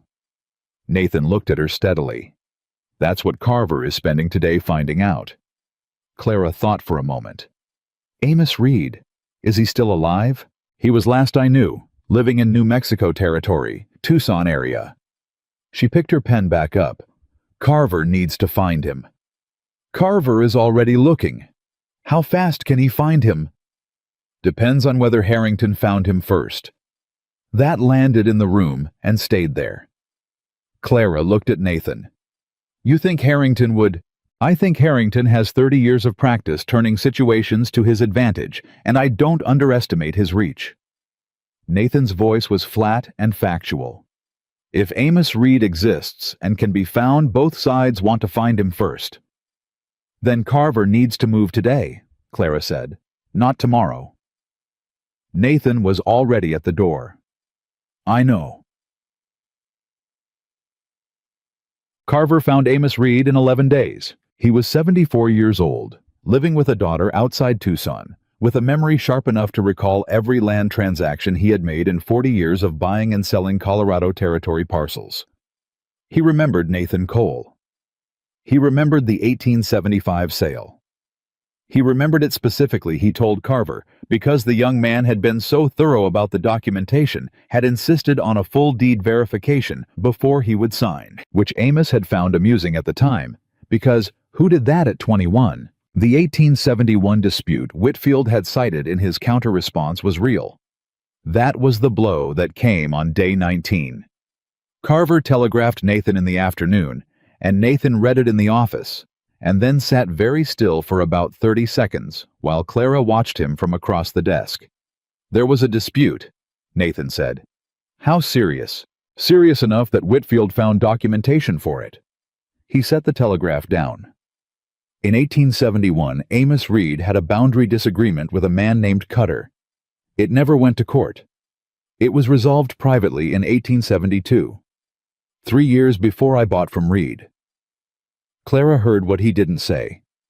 Resolved privately means there's a signed agreement between Reed and Cutter from 1872 resolving the dispute. But Whitfield is arguing that the resolution didn't properly clear the title because Cutter's heir, his son, was never notified of the agreement. The son, Clara said. His name is James Cutter. He's 41 years old and he lives in Kansas City. Does he know about this? He does now, Nathan said. Whitfield found him 2 weeks ago. Clara felt the shape of the problem settle over her like cold water. Whitfield didn't just challenge the deed. He built a witness. Yes. Which means in 30 years, James Cutter never raised this issue himself. Which means Whitfield found him, explained the situation to him, in terms that made filing a claim seem attractive, and now Cutter is prepared to testify that his father's agreement with Reed was never properly conveyed to him, and therefore the title dispute from 1871 was never fully resolved. Clara leaned back. She looked at the ceiling for a moment. Then she looked at Nathan. What does Amos Reed say about the 1872 resolution? He says it was complete and proper. He says he notified Cutter's family directly. Does he have documentation? A letter from 1872, signed by Cutter Sr., acknowledging resolution of the dispute. And Whitfield knows about the letter. Whitfield knows everything, Nathan said. He's arguing the letter is insufficient because Cutter Sr. was ill at the time of signing and may not have had full capacity. Silence. Clara sat with it. She could see what Whitfield had built, not a solid case but a cloud. Enough uncertainty layered over enough documentation to make a judge uncomfortable. A disputed deed from 1871, a private resolution of questionable completeness, a heir who claims he was never properly informed, and a sick man's signature on a letter from 17 years ago. It wasn't proof. But in territorial land law, you didn't always need proof. Sometimes you only needed enough doubt to freeze a title and a judge patient enough to let the freeze become permanent. "We need James Cutter," Clara said. Nathan looked at her. "What do you mean?" "Not as an opponent. We need to understand what Whitfield actually told him, what he was offered, what he was promised." She met Nathan's eyes directly. "A man who spent 40 years not knowing about a title dispute and then suddenly appears as a witness in a land case, that man was given a reason. And if the reason is what I think it is—" "Harrington paid him," Nathan said, "or promised him a share of the settlement." Clara leaned forward. "A man filing a claim to land he's never seen, never worked, never knew about, until a lawyer from Colorado Springs knocked on his door, that's not a man fighting for his inheritance. That's a man who was recruited." Nathan was very still. "If we can show that Cutter was recruited, that Whitfield approached him, explained the value of the land, and offered him compensation for his testimony, that's not a legitimate counterclaim. That's manufactured evidence." She kept her voice level. "That's the kind of thing that ends careers and cases." Nathan looked at her for a long time. "How do we show it?" he said. "We ask him," Clara said simply. "Not through lawyers, not through formal process where he's prepared for every question. We find James Cutter, and someone who isn't Nathan Cole and isn't David Carver sits across from him and asks him what Whitfield told him when he knocked on that door in Kansas City. Someone he won't be guarded against," Nathan said slowly. "Someone who seems like they're not a threat." Nathan looked at her. Clara looked back. "No," he said. "Nathan, you're not going to Kansas City to interview a man Harrington recruited as a witness. It's not dangerous." "Clara." His voice was steady, but there was something underneath it she hadn't heard before. Not anger, something closer to fear. The particular fear of a man who has spent years keeping important things at arm's length and has recently made the mistake of letting something matter. This is not a supply ledger. Harrington is a man who plants people in operations and files fraudulent surveys and manufactures legal clouds over other men's land. I am not sending you to Kansas City." Clara looked at him. She understood the fear. She wasn't going to argue with the fear directly, because you couldn't argue with that kind of fear directly. It wasn't rational. It was the place underneath rational, the place where what you were most afraid of losing lived. "Then who?" she said. Nathan thought. "Carver has an associate. Young man named Ellis. He can—" "Carver's associate is a lawyer," Clara said. "The moment Cutter sees a lawyer, he knows the game and shuts down. You need someone ordinary, someone who looks like they wandered into the conversation." Nathan said nothing. "Pete?" she said. Nathan blinked. "Pete is from Wyoming. He has no connection to Silver Creek on record. He's not a lawyer. He's not associated with any filing. He's a ranch hand who can ride to Kansas City, find a man named Cutter in a city of 100,000 people, and have a conversation in a saloon about Colorado land disputes without Cutter once suspecting he's being interviewed." She paused. "Pete is also smart enough to know exactly what questions matter and exactly how to ask them without asking them." Nathan looked at her with the expression she had come to understand was his version of being surprised, which barely showed on the surface, but was present in the slight adjustment at the corners of his eyes. "You'd trust Pete with this." "I'd trust Pete with most things," Clara said. "And I think you would too, or you wouldn't have kept him for 6 years." Pete left for Kansas City the next morning. He left before sunrise with 3 weeks' pay in his pocket, a cover story about scouting cattle operations in Missouri, and a list of 3 questions written in Clara's handwriting that he had memorized and then burned. He did not tell anyone where he was going, except Nathan and Clara. The waiting was its own kind of work. Clara had learned over the past months that uncertainty operated differently, depending on what you were uncertain about. Uncertainty about numbers, or logistics, or legal timelines she could manage by moving, finding the next document, to organize the next discrepancy, to resolve the next thing that could be done. The uncertainty of waiting for Pete to find a man in Kansas City and have a conversation that might or might not produce what they needed, that kind was different. That kind required her to sit with it. Nathan was not good at sitting with it either. He came to the small office every day, and they worked through what could be worked through, and in the evenings he rode back to the valley, and Clara went back to Mrs. Cartwright's, and they both went to sleep in their separate places with the case sitting on their chests like weather that hadn't broken yet. On day 6 of waiting, Harrington appeared. Not at the office, not at the hotel. He knocked on the door of Mrs. Cartwright's boarding house at 7 in the evening and asked to speak with Clara. Mrs. Cartwright came to get her with an expression that conveyed both the information and her opinion of it simultaneously. Clara came downstairs. Harrington was in the front room, standing hat in hand. He had never been in this room before. The fact that he had come here to her space, her territory, without Gaines or Whitfield or a lawyer, told her something immediately about the nature of what he wanted. He sat when she indicated the chair. He looked older than he had 2 months ago, not physically.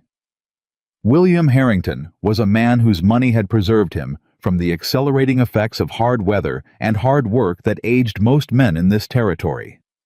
But something in the way he held himself had changed. The particular ease of a man accustomed to outcomes going his way had been replaced by something tighter, more effortful. "I'll be direct," he said. "Please," Clara said. "I want to settle this." She kept her face neutral. "You'll need to speak with Mr. Cole and his attorney. I'm speaking with you first." He looked at her directly. "Because you're the person in this situation who hasn't already decided how it ends." He paused. "Nathan is not going to settle. I know that. His lawyer is not going to settle. I know that too. But you," he leaned forward slightly, "you are a practical woman. You understand that a long legal fight costs everyone, costs Nathan, costs you. Even if he wins, which—" Another pause, more careful.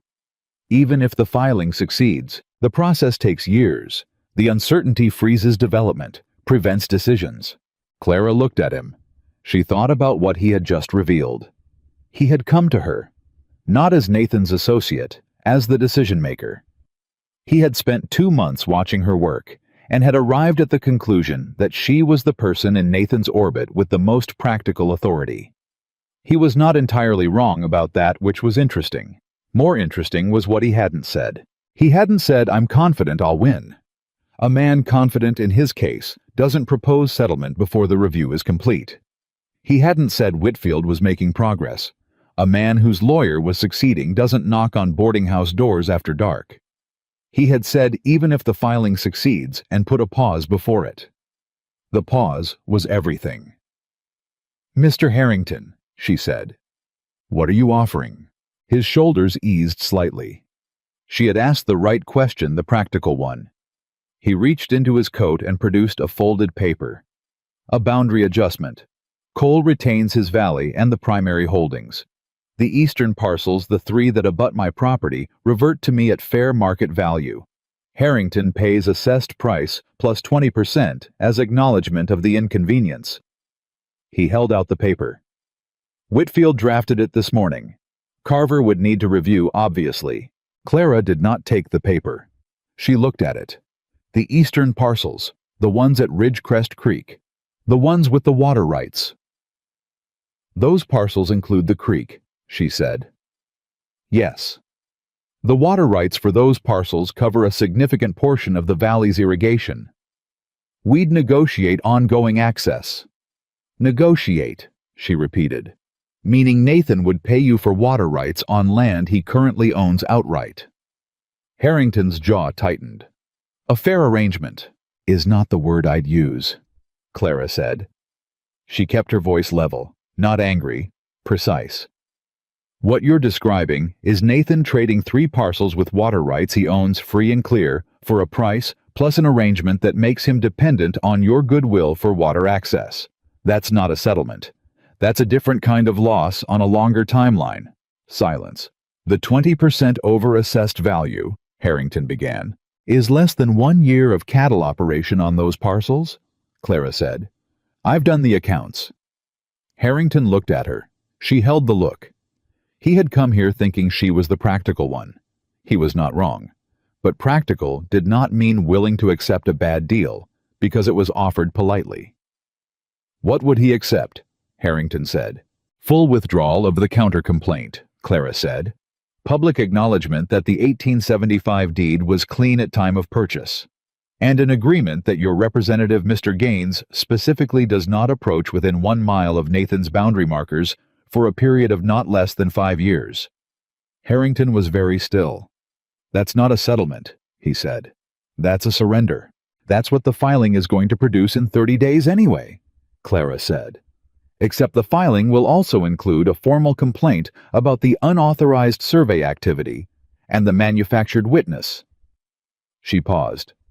Mr. Harrington, I respect that you've built something significant in this territory. I understand that what you wanted Nathan's land for wasn't greed in the simple sense. You saw something well built and you wanted it. She looked at him directly. But the method you chose to take it is going to cost you more than the land is worth. Not just legally. Reputation, trust, the kind of standing in this community that you've spent 30 years building. Harrington was quiet for a long moment, the longest moment Clara had sat through in all of this. You're 25 years old, he said finally. It wasn't contemptuous, it was almost wondering. Yes, she said. He stood. He picked up his hat. He held the settlement paper for a moment and then put it back in his coat. I'll speak with Whitfield, he said. He left.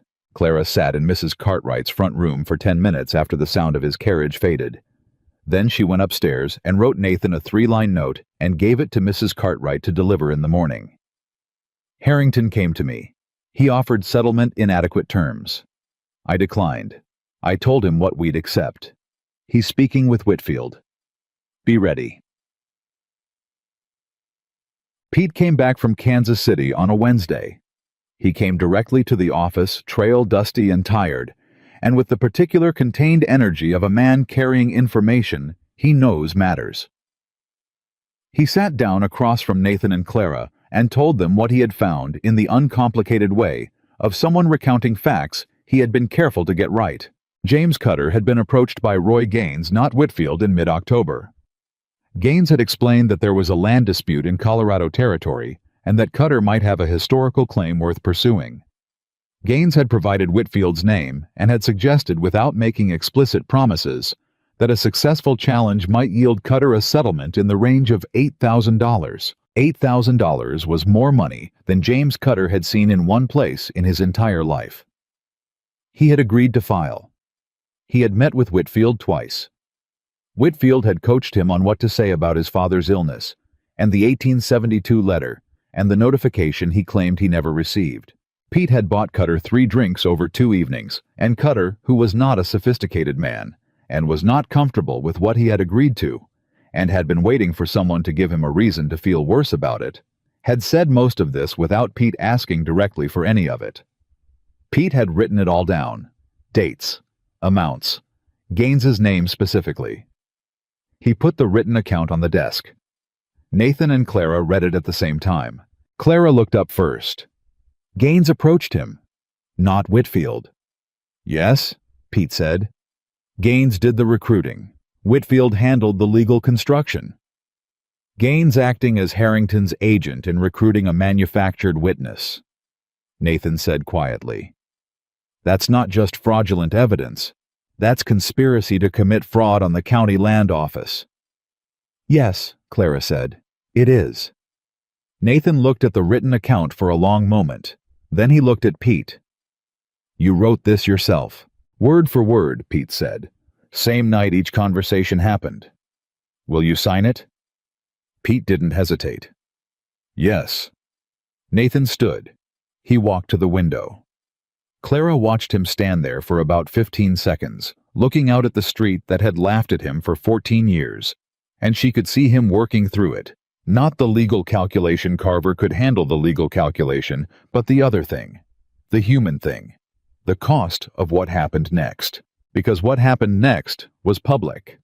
What happened next was documents filed and names named, and a man who had spent 14 years avoiding confrontation, finally letting the confrontation happen at full scale in a territory where everyone would see it. He turned around. Get Carver on the telegraph, he said. Pete's account goes to him today. And tell him Harrington came to Clara last night with a settlement offer. Clara straightened. You knew. I got Mrs. Cartwright's note this morning. The corner of his mouth moved. You told him what we'd accept. Yes. You were right to. He looked at her steadily. What we'd accept is exactly right. She held his gaze. He's going to fight it. He might, Nathan said. Or he's going to look at Pete's account and what it means for Gaines and Whitfield and decide that the cost of fighting is higher than the cost of standing down. He picked up his hat. Either way today, we file everything Pete brought back and we let Harrington decide what kind of man he wants to be from here. Carver filed Pete's account as a sworn affidavit with the county land office on Friday morning. By Friday afternoon, Roy Gaines had left Colorado Territory entirely. Nobody in Silver Creek saw him go. He was simply there on Thursday and absent on Friday, and the general consensus formed over the following week was that a man who made his living in the gray area between legal and illegal had recognized the specific color of the ground beneath his feet and made the rational decision. Whitfield withdrew from the case on Monday. He sent a letter to Carver citing professional conflicts that required his immediate attention elsewhere. Carver read the letter to Nathan by telegraph, and Nathan sat with it for a moment and then said, That's it, isn't it? Very nearly, Carver said. Harrington still has 30 days to file new representation, but without Whitfield and without Gaines and with a sworn affidavit documenting witness recruitment on record, any lawyer he brings in will require him to face what that affidavit says. Most lawyers won't take the case. And Cutter withdrew his participation this morning, sent a letter to the county office stating he had been given incomplete information about the nature of the dispute. Carver paused. I believe that letter was encouraged by someone. I didn't ask who. Nathan looked at Clara. Clara said nothing. She had written one letter to James Cutter. Not threatening, not legal. A letter from one ordinary person to another, explaining in plain language what his participation in Whitfield's case had been designed to accomplish, and what it would cost a man who had never done anything wrong in his life to have his name attached to it. She had told him the truth about Amos Reed and the 1872 letter, and the sale that was clean before he was recruited to say it wasn't. She had told him that withdrawing now before the formal review completed was the kind of decision a person could live with. She had not told Nathan about the letter until after Cutter withdrew. Nathan had been quiet when she told him. Not angry. Something more complicated than anger. You could have told me, he said. You would have stopped me. Yes. And it needed to be done. He had looked at her for a long time. You took a risk I didn't authorize. I took a risk I knew was right, she said. The same way you took 14 years of risks building something you had no guarantee would survive. She met his eyes without apology. I'm not going to apologize for thinking Nathan. You told me that yourself. The corner of his mouth had moved. No, he'd said. I suppose you're not. Said. Harrington's formal withdrawal came on day 27 of the 30-day review period. Not a withdrawal of his complaint, a withdrawal of opposition. A legal distinction that meant the same thing in practice. He was done. He had notified the county land office that he was withdrawing the countercomplaint and all associated documentation effective immediately. There was no apology. There was no public statement. William Harrington simply stopped. Carver's assessment delivered by telegraph was 4 words, title is yours. Clean. Nathan read it, standing at his desk in the small office with Clara across from him and Pete in the doorway, and Domingo somewhere outside, and the Colorado November doing what November did. He read it and folded it and set it down. Then he looked up.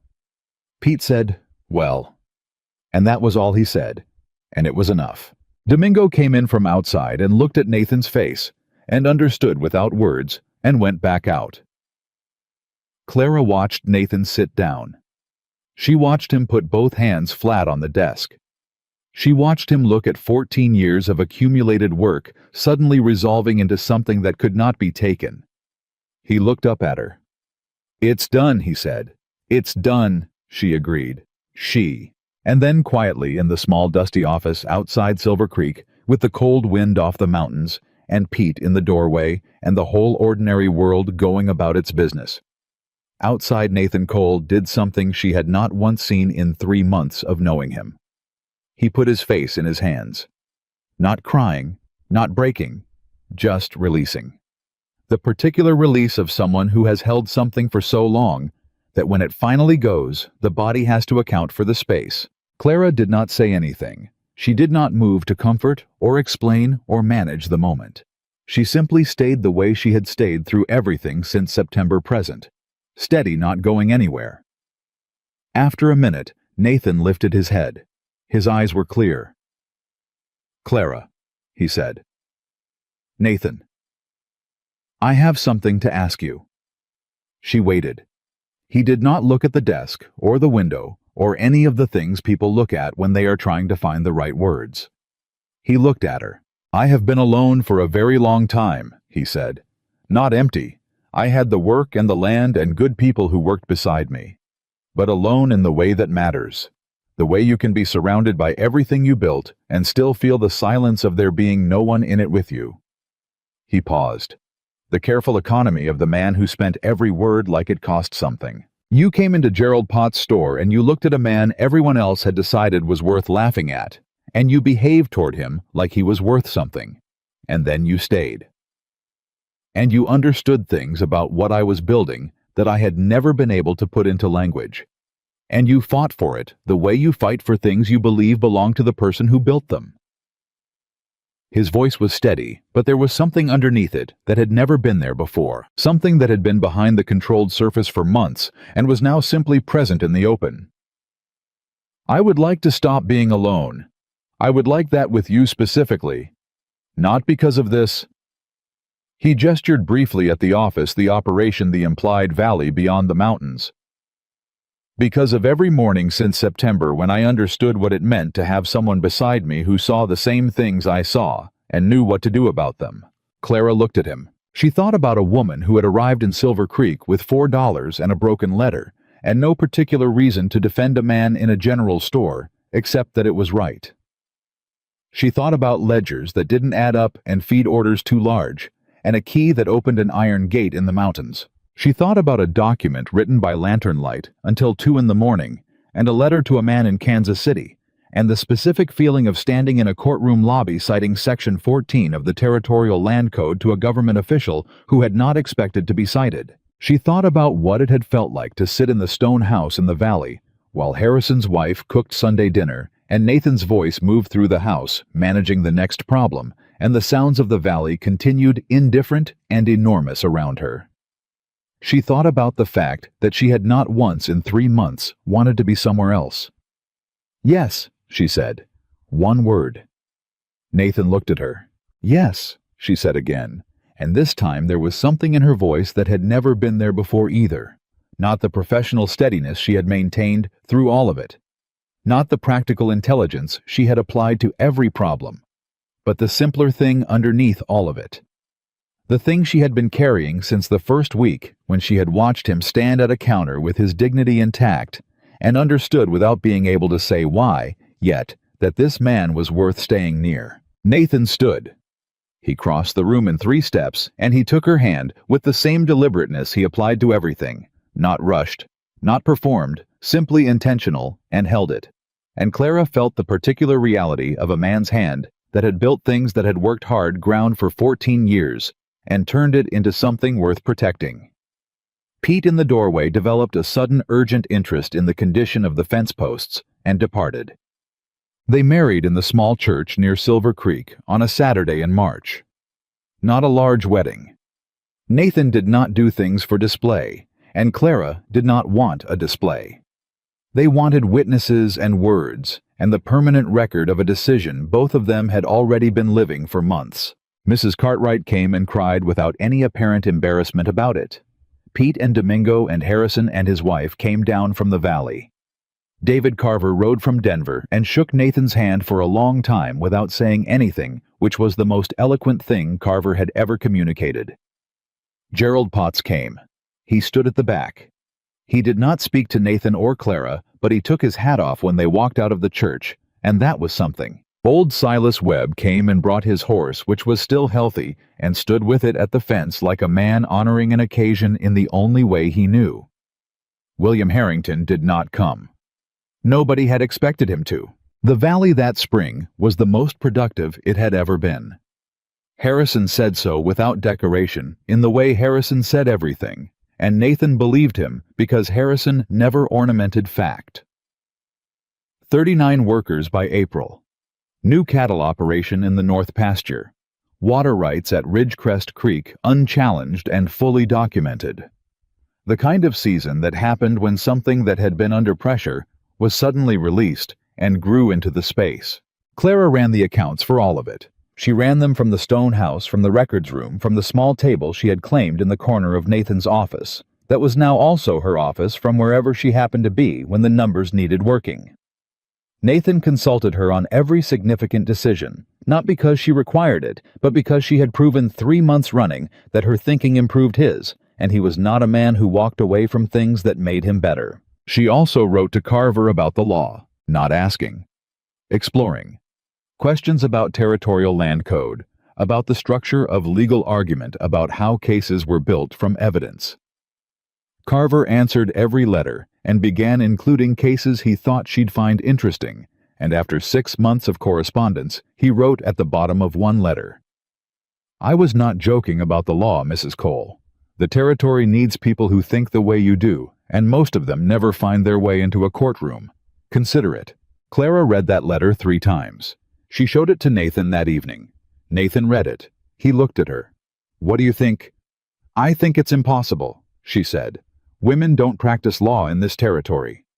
"Women didn't run land rights cases in this territory either," Nathan said. "You did it anyway." She looked at the letter. She looked at Nathan.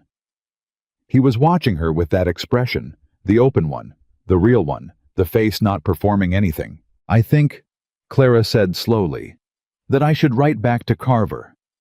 Nathan said, "I think so too." She did. The years that followed were not simple.